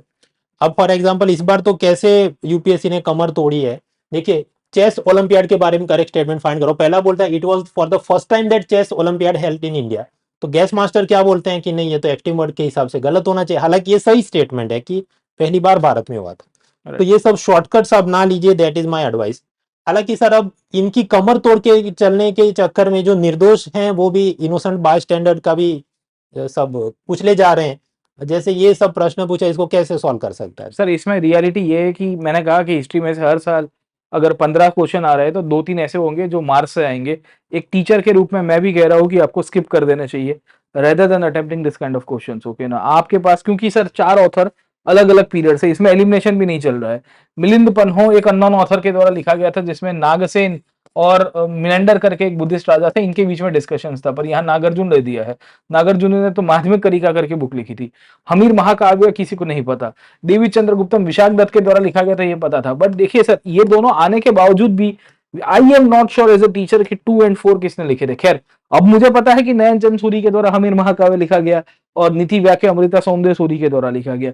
मजे की बात सर ये है कि सोमदेव सूरी की एक और किताब है जिसका नाम है कथा सरित सागर, वो मुझे पता थी और मैं इस तरह से अज्यूम कर रहा था कि इसका आंसर 1 आना चाहिए। फिर उसके बाद मैंने थोड़ा और पढ़ा तो पता चला सोमदेव सूरी करके एक और ऑथर है जिन्होंने नीति व्याख्या अमृत किया। अब मैं आपको बताता हूँ सर, इसका राइट आंसर 2 ओनली भी आ सकता है और 1 ओनली भी आ सकता है, क्योंकि प्रैक्टिकली ये भी गलत है सर। 2 सोमदेव सूरी के इतिहास के अंदर मैं कौन सा सोमदेव सूरी को सही मानूं? एक सोमदेव सूरी कश्मीर का राजा है sir. There is one a king called as Somdev Suri from Kashmir, he wrote a book called as Katha Sarit Sagar. There is one more Somdev Suri belonging to 14th and 15th centuries who wrote a Jain book called as नीति व्याख्या अमृत, है ना? It's a book on ethics. अब इसको कौन सा रास्ता सही माने, तो मैं तो दूसरे के साथ कंपेयर कर दूंगा। तो ये तो सर बड़ी ओपन एंडेड बातें हो गई है सर। ओके, ऐसे क्वेश्चन को स्किप कर देना चाहिए, मैं सर ही बोल रहा हूँ, वरना नेगेटिव मार्किंग हो जाएगा सर। ओके अच्छा सर, एक और चीज मुझे पूछनी थी। हाँ। ये कुछ लोग बोल रहे हैं कि जैसे ये वत्ता कुरितल क्या है, हाँ, वत्ता और वो कुरितल। किंग सुसाइड करता है, और मतलब हाँ। ऐसे सारे क्वेश्चन, ये कोई उपिंदर सिंह नाम की किताब है उसमें से सर कुछ आजकल आपने कहा ये यूट्यूब की टोटकेबाजी चल रही है सर, इतनी मोटी किताब है सर, 1000 पेज से ज्यादा। हाँ। अब देखिए, बुक को मैं मतलब ऐसा नहीं कर रहा हूँ, डीमीन कर रहा हूँ, मैं हिस्ट्री ऑप्शनल का टीचर हूँ। ये बुक मैं ऑप्शनल के स्टूडेंट्स के रेकमेंड करता हूँ। उसमें भी मैं बताता हूँ कि इसको कैसे पढ़ना है, इसमें से कैसे सिलेक्टिव इन्फ्रेंसेस निकालना है, क्योंकि बहुत सारी फैक्चुअल इंफॉर्मेशन है इसके अंदर जो हमारे यूपीएससी के पॉइंट ऑफ व्यू से कभी कभी रेलेवेंट नहीं होती है। हमको इसमें से कुछ चीजें हमको एक्सट्रैक्ट करनी आनी चाहिए। अब क्या 2 या 3 क्वेश्चन के लिए पहली बार कोई बच्चा पढ़ेगा एंशिएंट हिस्ट्री या कल्चर का पॉइंट ऑफ व्यू से एंशिएंट इंडिया के, ये हिस्ट्री सब्जेक्ट से उसको मतलब है ना वो हो जाएगा, घिन आ जाएगी, और मुझे समझ में नहीं आ रहा है ये बुक क्या आप रेलेवेंट मानते हो? तो मैं तो नहीं मानता हूं सर। ओके, इसके सामने मैं ये कहूंगा कि आप बेसिकली टीचर्स के साथ अलाइंड हो जाइए, क्योंकि एक टीचर के रूप में यही टॉपिक्स को मैंने करवाने की सर कोशिश की थी इन माय अनएकेडमिक क्लासेस। ओके, तो ये सवाल है, ये सवाल को वत्ता किरुतल क्या है इसके रिलेटेड मैंने डिस्कस किया था कि भाई एक राजा है एक सुसाइड कमिट करता है जब वो हार जाता है अगेंस्ट दुश्मन या उसके जो ओपोनेंट किंग है।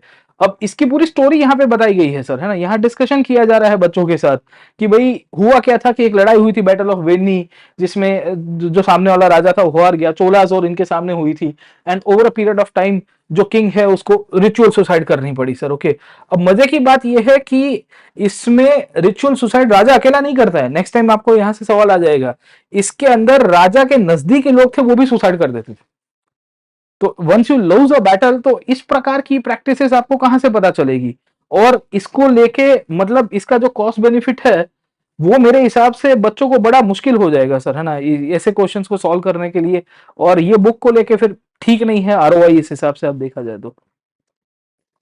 फिर ये कुछ एनसीईआरटी से सवाल सॉल्व हो सकता है कि कौन थे आर्कियोलॉजिस्ट थे, ये रॉबर्ट इलियट और राइट वाल्टर इलियट। हाँ, तो सर इसमें यही प्रॉब्लम है कि ये करंट अफेयर्स के साथ लिंकअप था, क्योंकि रॉबर्ट सिविल और अलेक्जेंडर री के बारे में डिस्कशंस हो रहा था। ये डिस्कशंस करंट अफेयर्स के अंदर मैंने भी करवाया था, बहुत सारी न्यूज़पेपर्स के अंदर भी डिस्कशंस हो। तो उसके पीछे का कारण ये है कि आज के दक्षिण भारत के अंदर खास करके वहां पे सातवाहना पीरियड की एक्सकेवेशन चल रही है आर्कियोलॉजिकल सर्वे ऑफ इंडिया के द्वारा। And it was discussed even with respect to this part in the plus classes and also in my YouTube videos जो मैंने यहाँ पे कराए थे सर रिवीजन के अंदर से। ओके, तो कहने की बात ये है कि कभी कभी बच्चे क्या है कि एनसीईआरटी को इग्नोर कर देते। इस बार सर ऐसा हुआ कि करीबन 4 से 5 क्वेश्चन एनसीईआरटी के अंदर से आ गए। और दूसरी कहानी इसके अंदर हमें ये भी देखने को मिली कि एनसीईआरटी के साथ साथ अगर आपने नहीं भी पढ़ा हो सर, ठीक है, तो भी आप अच्छी तरह से अटेंड कर पाओगे if you have got the dynamics and if you can understand the nature of the questions that are being asked। ये वाला सवाल था कि अलेक्जेंडर रीड और इन सब का कंट्रीब्यूशन क्या है इंडियन हिस्ट्री को लेके सर। ओके, अब आप देखिए कि देवर आर्कियोलॉजिकल एक्सकेवेशंस, इसके बारे में एनसीईआरटी ने तो वाल्टर इलियट की कहानी है, ये मैंने क्लास के अंदर भी कराई थी एनसीईआरटी के अंदर। But then we will see कि मैंने यहाँ करंट अफेयर्स के अंदर भी इसको डिस्कस किया था कि कोडावली करके एक जगह है, वहां पे बुद्धिस्ट स्तूप का एक्सकेवेशन है। तो ये अलेक्जेंडर री और रॉबर्ट सिवल का नाम यहाँ पे भी आया था। कहने की बात ये है कि this was given in Indian express. अब बच्चों को बैकवर्ड लिंकेजेस लानी पड़ेगी, बैकवर्ड लिंकेजेस के साथ हिस्ट्री के करंट टॉपिक्स के साथ उसको लिंकअप करना पड़ेगा, ओवरलैपिंग करना है, तब जाके उनको समझ में आएगा। नेक्स्ट टाइम पूछ देगा कोडावली कहाँ पे आया, तो it is located in Kakinada district, Andhra Pradesh region. तो इस प्रकार के सर सवाल आ रहे हैं सर। तो अब कुल मिला के सर प्रश्न तो ये भी होता है कि अच्छा ये सब देख के एनसीईआरटी भी पढ़ो, फिर तमिलनाडु की बुक भी पढ़ो, नितिन सिंघानिया भी पढ़ो, उपिंदर सिंह पढ़ो आर्ट कल्चर के लिए, स्पेक्ट्रम भी पढ़ो, लेकिन उसमें से कुछ खास आ नहीं रहा है। मेंस के लिए फिर अलग कुछ लोग बोलते हैं कि बिपिन चंद्र पढ़ो, कुछ लोग बोलते हैं प्लासी2 पार्टीशन पढ़ो। तो एक विद्यार्थी कितना इनमें से पढ़े और कितना सब याद रखे, how to go about? Sir अभी प्रॉब्लम ये हो रहा है कि सेल्फ स्टडी करने में हिस्ट्री जैसा वास्ट सब्जेक्ट है, प्रीलिम्स मेंस दोनों को इकट्ठा कर दे, तो सेल्फ स्टडी करने में मल्टीपल सोर्सेज तो आप एक को रिफर करना ही पड़ेगा। अब मल्टीपल सोर्सेज में मैं ये नहीं कहूंगा कि उपिंदर सिंह के ऊपर 100% रिलाई कीजिए, क्योंकि उसके कॉस्ट बेनिफिट कम है। तमिलनाडु से कंसेप्ट ले लो आप एटलीस्ट। ओके, नितिन सिंघानिया साहब की किताब से 1-2 क्वेश्चन सॉल्व हो रहे हैं, पर 2 क्वेश्चन के लिए फिर आपको और कहीं जाना है, नहीं जाना है, उसमें आपको रिकॉल होगा कि नहीं होगा। जिस प्रकार के सवाल आ रहे हैं उसमें मैं तो यही कहूंगा कि you go to a teacher, you go to a institution, you trust your teacher. जैसे हम यहाँ पे कराते हैं, तो मैं उतनी श्योरिटी दे रहा हूँ कि क्लास में जब डिस्कशन किया होगा ऐसे टॉपिक्स का, वत्ता किरुतल का, रॉबर्ट सिवल का, अलेक्जेंडर री का, तो कुछ कुछ सर वर्बल मेमोरी रह जाती है, कुछ कुछ मैं कहूंगा कि फोटोग्राफिक पिक्टोग्राफिक मेमोरी, तो उससे बच्चे सॉल्व कर पा रहे हैं। तो आजकल सर क्वेश्चंस बहुत ही अलग प्रकार के हो गए हैं।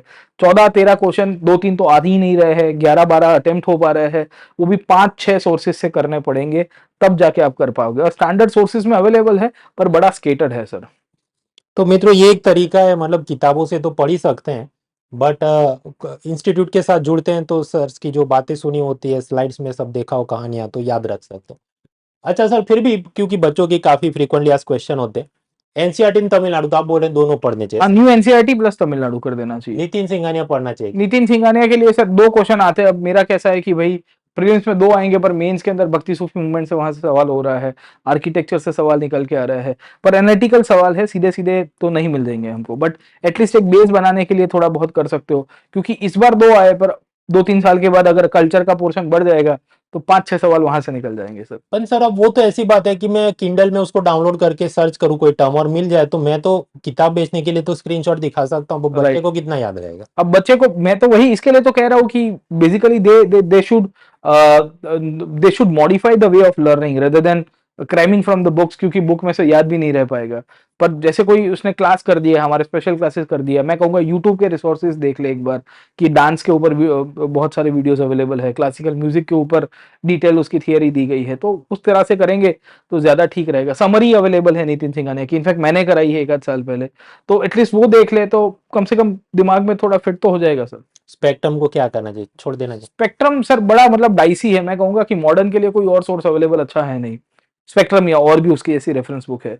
अब पूरी तरह से इग्नोर करने का मतलब है कि ये तो आप सुसाइड कर रहे हो, क्योंकि 40 मार्क का मेंस में आएगा तब क्या करोगे, हिस्ट्री की अंडरस्टैंडिंग ही नहीं बढ़ोगे तो क्या करोगे।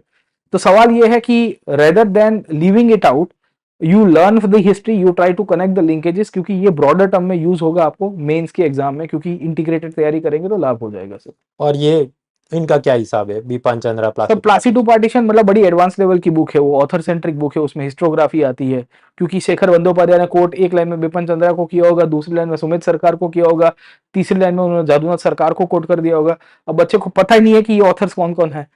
तो सवाल ये है कि आपकी जब स्पेक्ट्रम हो जाती है और अच्छी अंडरस्टैंडिंग बन जाती है, अगर आप ऑप्शनल लेवल की तैयारी करना चाहते हो तो प्लासी टू पार्टीशन करिए। मित्रों, तो प्रतीक सर ने हमें सब बताया कि कैसे आप इन सब चीजों में बढ़ सकते हैं। हालांकि ये जो भी चीजें तमिलनाडु एंड एनसीईआरटी वगैरह की समरी सर ने यूट्यूब लेट्स क्रैक चैनल पे भी पढ़ा है। सर के बहुत सारे फ्री स्पेशल क्लासेस भी चलते हैं, आप उनका फायदा उठा सकते हैं। अदर देन दैट कॉम्प्रिहेंसिवली आपको हिस्ट्री की तैयारी करनी है, प्रीलिम्स के लिए, मेंस के लिए, जनरल स्टडीज वाले के लिए, या इवन फॉर ऑप्शनल सब्जेक्ट, तो प्रतीक सर के कोर्सेज अनअकैडमी पे उपलब्ध हैं, आप उसका फायदा उठा सकते हैं। उसके भी सब लिंक्स आपको डिस्क्रिप्शन में, otherwise you simply search Prateek Nayak Unacademy on Google, तो पहला पेज जो मिले वो सर का प्रोफाइल पेज। इसके बाद अब आगे बढ़ते हैं इकोनॉमी एंड गवर्नमेंट स्कीम्स। तो इकोनॉमी एंड गवर्नमेंट स्कीम्स के अंदर बात ऐसी है कि कुल मिलाकर इकोनॉमी को मैं 6 पार्ट्स में डिवाइड करता हूँ। पहला pillar money, banking, finance, insurance. दूसरा pillar budget, taxation, GST, finance commission, black money, ये सब। तीसरा pillar international trade, balance of payment, current account deficit वगैरह। चौथा पिलर है सेक्टर्स ऑफ इकोनॉमी, उसमें एग्रीकल्चर, मैन्युफैक्चरिंग, सर्विस सेक्टर, उन सबको कंबाइन किया तो जितना प्रोडक्शन हुआ, भारत का जीडीपी, माल जब महंगा हो जाता है हम कहते हैं इन्फ्लेशन है, लोगों की नौकरी चली गई, अनएम्प्लॉयमेंट, तो ये सब क्या है, मैक्रो इकोनॉमिक इंडिकेटर्स। फिर आए कुछ इंफ्रास्ट्रक्चर के बारे में, बिजली, पानी, सड़क, पब्लिक प्राइवेट पार्टनरशिप, एयरपोर्ट्स वगैरह। एंड लास्टली छठा pillar human resource development, poverty, health, hunger के इश्यूज। अब इसमें से कौन कौन से प्रश्न पूछे गए, तो जैसे पिलर 1 से वो सेंट्रल बैंक डिजिटल करेंसी और स्विफ्ट का मैसेजिंग सिस्टम, मॉनेटरी पॉलिसी वगैरह। फिर पिलर 3 में से पूछा स्टरीलाइजेशन क्या है, एक्सपोर्ट के अंदर कुछ प्रश्न आए। सेकंड पिलर से 15 फाइनेंस कमीशन की फॉर्मूला के बारे में पूछा, वगैरह वगैरह। तो पूरा पेपर आप देखिए, सब लिंक्स डिस्क्रिप्शन में। अब इसके बाद मैंने ये किया, जो कहते हैं कि थोड़ा पिछले कुल मिलाकर 4 साल जो 4 प्रीलिम्स हुए, उसमें ये सारे 6 पिलर में से कौन कौन से टॉपिक में से प्रश्न आए, और ब्लैक सेल का मतलब है उस साल उस टॉपिक में से कोई प्रश्न नहीं आया। तो अब देखिए, जैसे पिलर 1 जहां मैं कहता हूं डिजिटल पेमेंट, बिटकॉइन वगैरह, इस साल सेंट्रल बैंक डिजिटल करेंसी के बारे में पूछा। पिछले साल पूछा था नॉन फंजिबल टोकन्स, 2021 में कुछ नहीं पूछा था। फिर पूछा ब्लॉकचेन टेक्नोलॉजी। तो यानी ये एक ऐसी चीज है जो थोड़ा यूपीएससी एग्जामिनर को पसंद आ गया, स्वाद आ गया है, तो इस पर अपनी नजर रहनी चाहिए। उसी तरह बाकी सब जगह पर मैंने दिया है, आप आराम से वीडियो पॉज करके देखना, अदरवाइज इसकी स्लाइड की डाउनलोड कॉपी भी हम नीचे डाल देंगे। मैं ये कहना चाहूंगा कि छोटी बुद्धि से काम मत करो, छोटी बुद्धि से काम मत करो। फॉर एग्जाम्पल कि आप देखो पिलर 1D इंश्योरेंस, तो यहाँ पर कंटिन्यूअसली आप देख रहे हैं ब्लैक सेल, मतलब इधर नहीं पूछा, 2022 में नहीं पूछा, 2021 में नहीं पूछा, उससे पहले वाले साल में पूछा साइबर इंश्योरेंस। तब छोटी बुद्धि से काम कर रहे, अच्छा इसको स्किप कर देते हैं। अब ऐसे स्किप करने के चक्कर में देखिए कहां पर तकलीफ आई। Look at this pillar number 5 and 6। इधर आप देखो 2020 में कुछ प्रश्न नहीं है, 2021 में कुछ प्रश्न नहीं आए, तो लोग छोटी बुद्धि अपनाते हैं कि अब तो इसको तैयारी नहीं करना है। लेकिन फिर सीधा आप देखो, ये अपना लेटेस्ट वाली एग्जाम में प्राइवेट पोर्ट मुंद्रा के बारे में पूछा, इंफ्रास्ट्रक्चर कॉरिडोर्स के बारे में पूछा। उसी तरह आप पाए कि 2 साल पहले तक ये ह्यूमन रिसोर्स डेवलपमेंट और सरकारी योजना के बारे में नहीं पूछा, आप सीधा इधर 2 प्रश्न पूछ लिए, जननी सुरक्षा योजना और एनीमिया मुक्त Bharat. So my advice to all of you is, जो भी आपको पढ़ाया जा रहा है सभी पिलर्स को आप अच्छी तरीके से तैयार करें। इसमें शॉर्टकट्स निकालने मत बैठो कि क्या पूछ रहे हो, ट्रेंड एनालिसिस क्या है। सोर्सेज की बात हम करें तो अनअकैडमी पे मेरे क्लासेस वगैरह चलते हैं। If you can not join them for any reason, तो कुछ दिल छोटा करने की जरूरत नहीं है, खुद से पढ़ाई करनी हो, बहुत सिंपल है। फाउंडेशन के लिए आप तमिलनाडु या महाराष्ट्र स्टेट एजुकेशन बोर्ड की क्लास 11-12 की बुक डाउनलोड करके आराम से पढ़ो, उन्होंने बहुत आसानी से सब थियरी समझाई है। उसके बाद आपको वोकेबुलरी और मीन्स वाली वोकेबुलरी बेहतर करनी है तो NCERT class 11 India economic development देखो, इकोनॉमिक सर्वे के सब इंट्रोडक्शन कंक्लूजन वगैरह आप देखो, योजना कुरुक्षेत्र के प्रीफेस देखो, और उसके बाद करंट अफेयर्स में क्या चल रहा है पिछले 2 साल का करेंगे तो अपने आप बहुत सारा आपका पुराने वर्षों का भी कवर हो जाए। फॉर एग्जाम्पल कि मान लीजिए जीएसटी आया 2017 में, लेकिन अभी पिछले 2 साल का करंट करेंगे तो कभी तो आएगा जीएसटी में ये अच्छा बुरा हो रहा है, automatically you will learn the theory also. तो उसके लिए मेरी फ्री सीरीज चलती है विन 22 सीरीज, विन 23 सीरीज, अगले साल आएगी विन 24 सीरीज, तो ऐसा सब आप देखिए, it will help you. Otherwise structure तरीके से मेरे कोर्सेज भी अनअकैडमी पे चलते हैं। हालांकि ये बात सही है कि इकोनॉमी में आजकल कुछ नए जात के क्वेश्चन आ रहे हैं, तो अब मैं अपने मटेरियल को थोड़ा और चेंज करने वाला हूँ, बेहतर करने वाला हूँ। जो नए क्वेश्चंस आ रहे हैं तो देखिए इकोनॉमी में कुछ नए जात के जो सवाल पूछना चालू किया है, जब हम ऐसा सब एनालिसिस चालू करते हैं, ये जो मैंने आपको बताया ये सब ब्लैक कलर से जो पूछा जो नहीं पूछा, so what we find is financial instrument और उस पर इनकम टैक्स लगता है कि नहीं, ऐसा एक नया जॉनर के सवाल आ रहे हैं। जैसे ज्योग्राफी में मिनरल के सवाल आ रहे हैं, फाइनेंशियल इंस्ट्रूमेंट जैसे कि इनवाइट्स नाम के इंस्ट्रूमेंट पे लगता है कि नहीं, इन्फ्लेशन इंडेक्स बॉन्ड पे लगता है नहीं, इनकम टैक्स वगैरह। शेयर मार्केट में थोड़ा ज्यादा डीपर लेवल की एनालिसिस और मैकेनिज्म, जैसे वो बीटा शब्द का क्या मतलब होता है, ऐसा सब पूछना चालू किया। इससे भी पहले वाले वर्ष में वो एनडीएस ओएम और वो सब ट्रेडिंग मैकेनिज्म के बारे में पूछा था। कुछ टिपिकल बीकॉम अकाउंटेंसी टाइप के भी प्रश्न आ रहे हैं। फॉर एग्जाम्पल की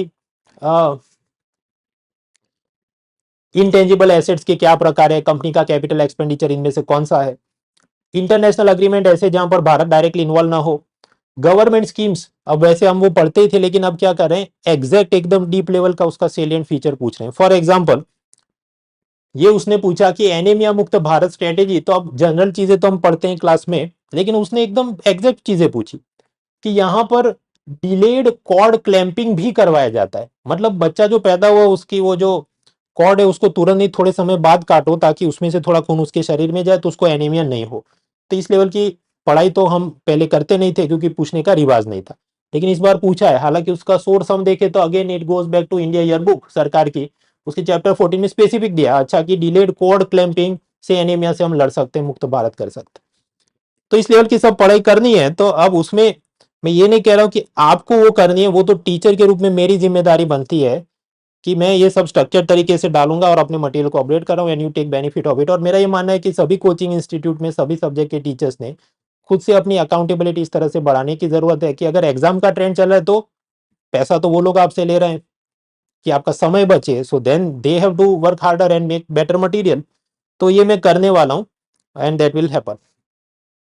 कुछ लोगों में थोड़ी नेगेटिविटी आ जाती है कि अच्छा ये तो सब कॉमर्स ग्रेजुएट की मदद के लिए पूछ रहे हैं, और ये देखो ये इंटेंजिबल इन्वेस्टमेंट के नाम पे ब्रांड रिकॉग्निशन इन्वेंटरी ये सब तो किताबों में नहीं दिया और ऐसा सब पूछा, या कि ये इन्वाइट्स को सरफाइसी एक्ट में गिनते हैं कि नहीं लैंडर या बोरोवर, इतना तो कौन पढ़ता है, तो बहुत साल पहले का मैटर है। तो आपको ये याद रखना है कि कुछ question you have to skip, 200 out of 200 तो कट ऑफ होता नहीं, और इसमें भी जितना पॉसिबल है मैं अपना मटेरियल जो अपडेट कर रहा हूँ आई विल ट्राई। अब इसमें मैं ये भी बताऊं कि ये सब हम डालेंगे, so suppose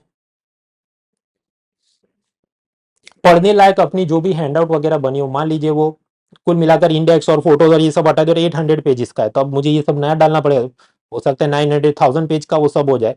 so it is inevitable कि आप समझिए जब क्वेश्चन टफ आ रहे हैं देन इट इज इनएविटेबल कि हर एक टीचर का जो भी मटेरियल पावर पॉइंट है वो पहले से ज्यादा लंबा होगा। तो फिर अब आप रोने बैठे कि नहीं मेरे से तो नहीं पढ़ा जाए, तो बहुत लंबा हैंडआउट है, तो फिर आप सोच लो कि आपको किस तरफ रहना है। प्रीलिम में कितने 14,624 लोग ही क्लियर हुए हैं, 25,000 नहीं, क्योंकि सीट्स तो जितनी उतनी रहेंगी। So now what ever is that type of thing. तो कड़वी बात यह भी है कि हाँ मटेरियल की लेंथ बढ़ेगी और आपको पढ़ाई भी ज्यादा हर एक सब्जेक्ट में, ये बात सही है, चाहे वो ज्योग्राफी एनवायरमेंट हो, history, science, art, culture, economy, कुछ भी। इसके बाद आगे का मुद्दा है साइंस। तो अब हम बात करेंगे साइंस और टेक्नोलॉजी के बारे में। और अपने आप में कई बार जीएस के सब्जेक्ट्स की तैयारी में इतना समय लग जाता है कि कई बार सर साइंस टेक भी लर्नर मतलब एज अ लर्नर इग्नोर हो जाता है, या सीसेट के जैसे लास्ट क्लास में याद आता है कि भाई साइंस एंड टेक्नोलॉजी पढ़नी। तो सर क्या लगता है, मतलब मैं चाह रहा हूँ लर्नर्स को आप एक ऐसी रूपरेखा थोड़ा सा बता दें अपने अनुभव से कि जब सेल्फ स्टडी भी करे तो क्या हेल्पफुल हो सकता है उसके लिए। जी सुदर्शन सर, एक तो मैं ये कहना चाहूंगा कि इस बार यूपीएससी ने ये जितने गैस मास्टर हैं उनकी कमर तोड़ दी है। उसका कारण ये बीच में ये सब गैस मास्टर बहुत फुदक रहे थे, खासकर 2016 के बाद, कि मैं तो बिना पढ़े गई थी और बस हर एक साइंस में आंख बंद करके डी ऑप्शन टिक कर दो और तुम्हारे मार्क्स बन जाए। उसका कारण क्या है कि आप करेक्ट करते तो 2 मार्क मिलते, गलत करो -0.66 आपके कट जाते। अब कुछ बार ये हो रहा था कि मान लीजिए साइंस के 11 क्वेश्चन आए और उसमें 7 में डी जवाब ही होता, आप आंख बंद करके डी करो तो भी आपका स्कोर बन जाए। अब ऐसा कुछ टाइम पे हो रहा था, पर अब क्योंकि ये चिल्ला चिल्ला के इन लोगों ने सबको स्कीम बता दी, तो यूपीएससी ने 2023 में ऐसा किया है कि अगर आप मेजोरिटी क्वेश्चन में डी टिक करते हो तो आपका नेगेटिव में स्कोर चला जाए, क्योंकि ज्यादातर में डी के अलावा वाला जवाब बनना शुरू हो रहा है। तो वो सब गैस मास्टरगिरी के टोटके में आप ना फंसे, पहला तो मैं ये कहूंगा हार्डवर्क का कोई शॉर्टकट नहीं है। अब जहां तक टाइप ऑफ क्वेश्चंस की बात है, तो देखिए साइंस में कुछ तो प्रश्न आते हैं फिजिक्स, और उससे आगे बढ़े स्पेस टेक्नोलॉजी।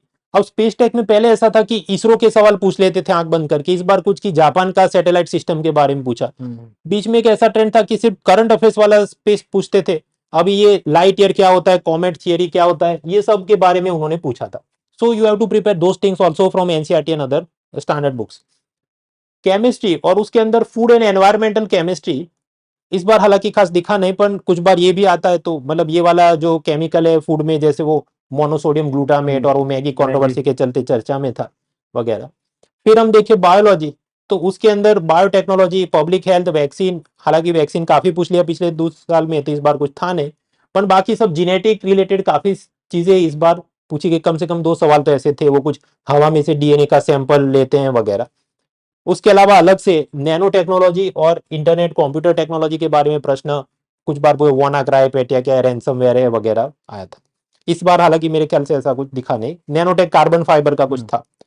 सोर्सेज की बात करें तो असल में मतलब उसमें से कुछ प्रश्न निकल के आए तो क्लास 11-12 की एनसीईआरटी पार्शियली हेल्पफुल होती, हर साल नहीं, कुछ बार पार्शियली हेल्पफुल होती। बाकी द हिंदू से करंट अफेयर्स बेस्ड क्वेश्चन उसमें से कुछ निकाला हो, जैसे कि वो कुछ एक मॉस्किटो की नई बायोटेक से आप बनाए और वो दूसरे के साथ प्रजनन करे और उसके जो बच्चे पैदा होंगे वो मलेरिया नहीं फैला सकते, ऐसा कुछ विल्कोचिया मेथड वगैरह पूछा था, and that was given somewhere in the Hindu. अब कुछ लोग कहेंगे मेरे से अफोर्ड नहीं होता या मैं पढ़ नहीं पाता, need not worry, monthly current affairs magazine Unacademy articulate, उसके अंदर इस टाइप की सारी कवरेज आपको मिल जाएगी, आप उसका फायदा उठा सकते हैं। हैविंग सेड दैट, सिर्फ ये कि नहीं इतना कर लूंगा तो काफी है, पर आपका फाउंडेशन भी होना चाहिए कि बेसिक डीएनए क्या है वो सब पता होना चाहिए, तब जाके बायोटेक की समझ आए। तो अगर नहीं पता है तो जो छोटे से आपको क्लास से शुरू करना है उस टाइप की भी आप तैयारी करिए, जो भी क्लास 9, 10, 6, 7 वगैरह एनसीईआरटी है, you should take benefit of that also. और अनअकैडमी में भी ऐसे सब फ्री क्लासेस वगैरह अवेलेबल। इसके बाद का मुद्दा बनता है स्पोर्ट्स जीके का, स्पोर्ट्स, जनरल नॉलेज और पर्सन इन न्यूज वगैरह। अब देखिए यहाँ पर 2 जात के प्रश्न आ रहे हैं, एक की जो एकदम रैंडम मैनेजेबल ना हो, ऐसी चीजें कि चेस का कप के बारे में 4 स्टेटमेंट पूछ लिए, इससे पहले वो क्रिकेट कप के बारे में कुछ प्रश्न पूछे थे बहुत डिटेल में। So this is not humanly possible to memorise. हालांकि कुछ बेसिक थियरी जो पूछी जाती है, चाहे अर्जुन अवार्ड के बारे में पूछी हो कुछ साल पहले, कुछ भारत रत्न पद्म अवार्ड के बारे में पूछी हो, जो मैनेजेबल थी, और उतना आप इंडिया ईयरबुक में से पढ़ सकते हैं। इंडिया ईयरबुक में से वो सीधे प्रश्न, जैसे वो उसका चैप्टर 30 यूथ एंड स्पोर्ट्स, उसमें से ये सब खेल रत्न से लेके जो चारों स्टेटमेंट है, चारों के चारों उधर दिए और उधर से ही इसने कॉपी करके थोड़ा ट्विस्ट करके पूछा है। But again you don't have to buy this book, इसकी जो भी फ्री समरी यूट्यूब वगैरह पे अनअकैडमी द्वारा रिलीज की जाए, आप उसका फायदा उठाएं। पर ऐसा सब पढ़ना चाहिए। अभी आपके पास 1 साल है तो अभी से शॉर्टकट लेना मत चालू करनी, ये तो नहीं पूछेंगे तो क्या, और ये तो पूछ लिया वगैरह वगैरह। और दूसरी बात, छोटी बुद्धि से काम मत करो। ये जो सब यूट्यूब के गैस मास्टर है उनका क्या चलेगा अभी कि सिर्फ स्पोर्ट्स करो। मैं कहता हूँ सिर्फ स्पोर्ट्स नहीं भाई, ऐसे जितने भी फेमस अवार्ड है सबकी एटलीस्ट थियरी करनी पड़ेगी, चाहे नोबेल है, बुकर प्राइज है, Sahitya Akademi, Padma award, Abel prize for maths, architecture में Pritzker prize, golden shoe football का, ग्रैंड स्लैम्स वगैरह, सबकी समझ कम से कम थियरी की पता होनी चाहिए। सर इसके लिए लर्नर से मैं ये भी कहूंगा कि जैसे कई बार जीके की जो किताबें आती तो उनमें वो आखिरी के लास्ट में मिसलेनियस वाला टॉपिक होते हैं, तो वहां से भी एक बार सपोर्ट ले सकते हैं, मतलब बिल्कुल सर। एक साथ पता ही नहीं होता ना कि कहाँ अवार्ड कौन से, तो वहाँ कंपाइलेशन होता है, तो उसका भी आप यूज कर सकते हैं मतलब। और ये ऐसी चीजें जो आपको यूपीएससी की दूसरी एग्जाम जैसे सीडीएस, सीएपीएफ, एपीएफओ, स्टेट पीएससीज में आते रहते हर जगह काम, तो मतलब इससे मतलब मैं तो दूर रहूंगा और मेरे को पाप लग जाएगा, नजर लग जाएगी, ऐसी मत रखो। Take benefit of this also, इसकी तैयारी आप करें। So this was all about the strategy for all major subjects of UPSC prelims. अलग से हम लोग बाद में एक वीडियो बनाएंगे सीसेट की कैसे तैयारी करनी है, अलग से हम वीडियो बनाएंगे मेंस की कैसे तैयारी करनी है, और इन सभी जगह पर आपकी हेल्प करने के लिए अनअकैडमी हमेशा आपके साथ है। हम बात करें आपके साथ कि live classes by top educators, notes की digital access, prelims and mains की test series with evaluation, CSAT का ट्रेनिंग इंक्लूडिंग लेटेस्ट जो ट्रेंड अभी चल रहा है, ये सब आप जोड़ सकते हैं, जिसको हम कहते हैं प्लस। प्लस के अलावा आपको उसके ऊपर और एडवांस फीचर चाहिए, जैसे मेंटरशिप चाहिए आपको, प्रिंटेड नोट्स चाहिए, daily answer writing practice, daily उसका अलग से करंट अफेयर्स का कंटेंट, तो उसके लिए होती है आइकॉनिक मेंटरशिप। और सेपरेटली आपको ऑप्शनल सब्जेक्ट भी पढ़ने हैं तो अलग से भी खरीद सकते हैं, और कंबाइन ऑफर में भी उसको लेना है तो कॉम्बो ऑफर चलता है, जिसमें जीएस और ऑप्शनल सब्जेक्ट आप ले सकते हैं। और इन सब के अंदर 2024 में बच्चों की मदद के लिए अनअकैडमी का आरंभ बैच शुरू हो रहा है, उसके भी सब डिटेल्स आपको नीचे डिस्क्रिप्शन में मिलेंगे, डिस्काउंट कोड वगैरह भी डिस्क्रिप्शन में, टेक बेनिफिट ऑफ दैट। तो मित्रों, ये इस साल की प्रीलिम एग्जाम और पिछले साल की मेंस एग्जाम का एनालिसिस करने पर हमें पता चलता है कि पहले से ज्यादा मेहनत तो करनी पड़ेगी, और इसमें आपकी मदद के लिए अनअकैडमी हमेशा आपके साथ है। Live classes by top educators, चाहे इकोनॉमी हो Mrinal Patel, history by Prateek sir, geography environment disaster management by Sudarshan Gujar sir, polity by doctor Siddharth Arora sir, and many other top educators जो अनअकैडमी के साथ जुड़े हैं। साथ ही साथ आपको नोट्स 2.0 की डिजिटल एक्सेस मिलती है, प्रीलिम्स और मेंस की test series, mains test series with evaluation, और सीसेट की training including with this latest trend की, जहां पर डिफिकल्टी लेवल बढ़ा है। ये सब जो बेसिक चीज होती है उसको हम कहते हैं अनअकैडमी प्लस। ये एक बात हुई। एडिशनली अगर आपको मेंटरशिप चाहिए, नोट्स की प्रिंटेड एक्सेस चाहिए, daily answer writing with evaluation, daily current affairs का कंटेंट वगैरह सीरीज चाहिए, तो उसको हम कहते हैं iconic add on. And lastly आपको ऑप्शनल सब्जेक्ट की भी तैयारी करनी है तो आप अलग से भी अनअकैडमी से ले सकते हैं, या फिर आप इनके साथ बंडल करके भी ले सकते हैं, उसको हम कहते हैं कॉम्बो। कॉम्बो लेने पर मतलब कुछ डिस्काउंट वगैरह ज्यादा होता है। इन सभी के जरिए फायदा भी हुआ है। पिछले सालों में अगर हम रिजल्ट देखें, लास्ट जो एग्जाम साइकिल खत्म हुई 2022 में, उसमें अनअकैडमी के 300 से ज्यादा लर्नर्स थे। प्रीलिम, मेंस और इंटरव्यू के अलग अलग स्टेज पे उन्होंने हमसे हेल्प ली थी और उनको फायदा हुआ था। और इससे भी पिछले सालों में अब सब जाएं, यू विल फाइंड इंक्लूडिंग की जो अपना ये प्लस प्रोग्राम है, क्लासरूम प्रोग्राम है, उससे भी बच्चे आगे आते हैं। For example all India rank 2 जागृति अवस्थी आईएएस ऑफिसर, उन्होंने भी सब उनको फायदा हुआ था। So that is one thing. अब यहाँ पर जो लोग 2024, 25, 26 की तैयारी कर रहे हैं, उनको हेल्प करने के लिए अनअकैडमी के अलग अलग बैचेस शुरू हो रहे हैं, फाउंडेशन के लिए, आरंभ के लिए, उसका आप फायदा उठा सकते हैं। Additionally for 2024 also we are having certain batches, जिसको हम कहते हैं आरंभ बैच। हिंदी माध्यम के लिए अलग से अपने टॉप एजुकेटर्स की पैनल है, मधुकर कोटावे सर से लेके आशीर्वाद single sir, Sumit Rathi sir, तो ये सब लक्ष्य बैच का हिस्सा है। जो लोग अगर किस्तों में कुछ इसकी चीज चाहते हैं तो EMI facility also available on this number. So that is Unacademy. और एडिशनली ऑप्शनल सब्जेक्ट की भी यहाँ पर आपको एक पूरी एक्सपर्ट पैनल मिल रही है। इसके बारे में मैं प्रतीक सर को रिक्वेस्ट करूं, आप बताएं। जी सर, हमारे पास एक से ज़्यादा ऑप्शनल के टीचर्स हैं, मतलब यू कैन लर्न फ्रॉम, एक होता है स्टूडेंट टीचर्स फ्रीक्वेंसी, तो because we have got one subscription access to all teachers including all optionals as well. Okay, तो आप एक बार ऑप्शनल का सब्सक्रिप्शन लीजिए कॉम्बो में, उसके बाद आप देखिए क्लासेस अटेंड करके कुछ दिन सोशियोलॉजी अगर आपको जम रहा है, अगर आपको पीएसआर जम रहा है, हिस्ट्री जम रहा है, क्योंकि हिस्ट्री मैं पढ़ा रहा हूँ 15 तारीख से, I am starting of with an optional batch. वैसे ही अगर आपको एग्रीकल्चर ऑप्शनल लेना है, पॉबेड लेना है, तो फायदा ये है कि एंथ्रोपोलॉजी से लेके बहुत सारे, we have got a variety of almost 8 to 10 optional subjects जिसके क्लासेस हम करवा रहे हैं। स्टूडेंट के लिए फायदा ये है कि एक बार ऑप्शनल का सब्सक्रिप्शन ले लिया, वो डिलेमा के अंदर है कि यार मेरा पॉबेड जम रहा है या पीएसआर जम रहा है, you attend classes for the concern teacher and then you come to the decision कि नहीं, मेरे को नहीं, पॉबेड ज्यादा ठीक रहेगा, तो आप 15 दिन क्लास अटेंड करिए and then finally make up decision. तो ये सबसे बढ़िया प्लान है सर ऑप्शनल के लिए। बहुत कॉम्प्रिहेंसिव नोट्स मिलती है, मैं तो बहुत ही डिटेल वे में ऑलमोस्ट 500 आवर्स से ज़्यादा हिस्ट्री ऑप्शनल करा रहा हूँ कॉम्प्रिहेंसिवली सर, और इस साल हमारे रिजल्ट्स भी बहुत अच्छा है ऑप्शनल के कारण भी सर। तो मित्रों दैट इज ऑप्शनल, और उसको जीएस के साथ कंबाइन आप लेते हैं, that is called combo offer. So that is for optional subject, और उसमें भी चाहे पॉबेड हो, एंथ्रोपोलॉजी, जियोग्राफी, पीएसआई और sociology, history optional subject, mathematics, agriculture, इसमें सभी अपने एक्सपीरियंस टीचर्स की अपनी एक पैनल है, you can take benefit of it. बाकी सब डिटेल्स डिस्क्रिप्शन में इंक्लूडिंग डिस्काउंट कोड्स, उसका आप फायदा उठा सकते हैं। Let's crack it. Let's crack.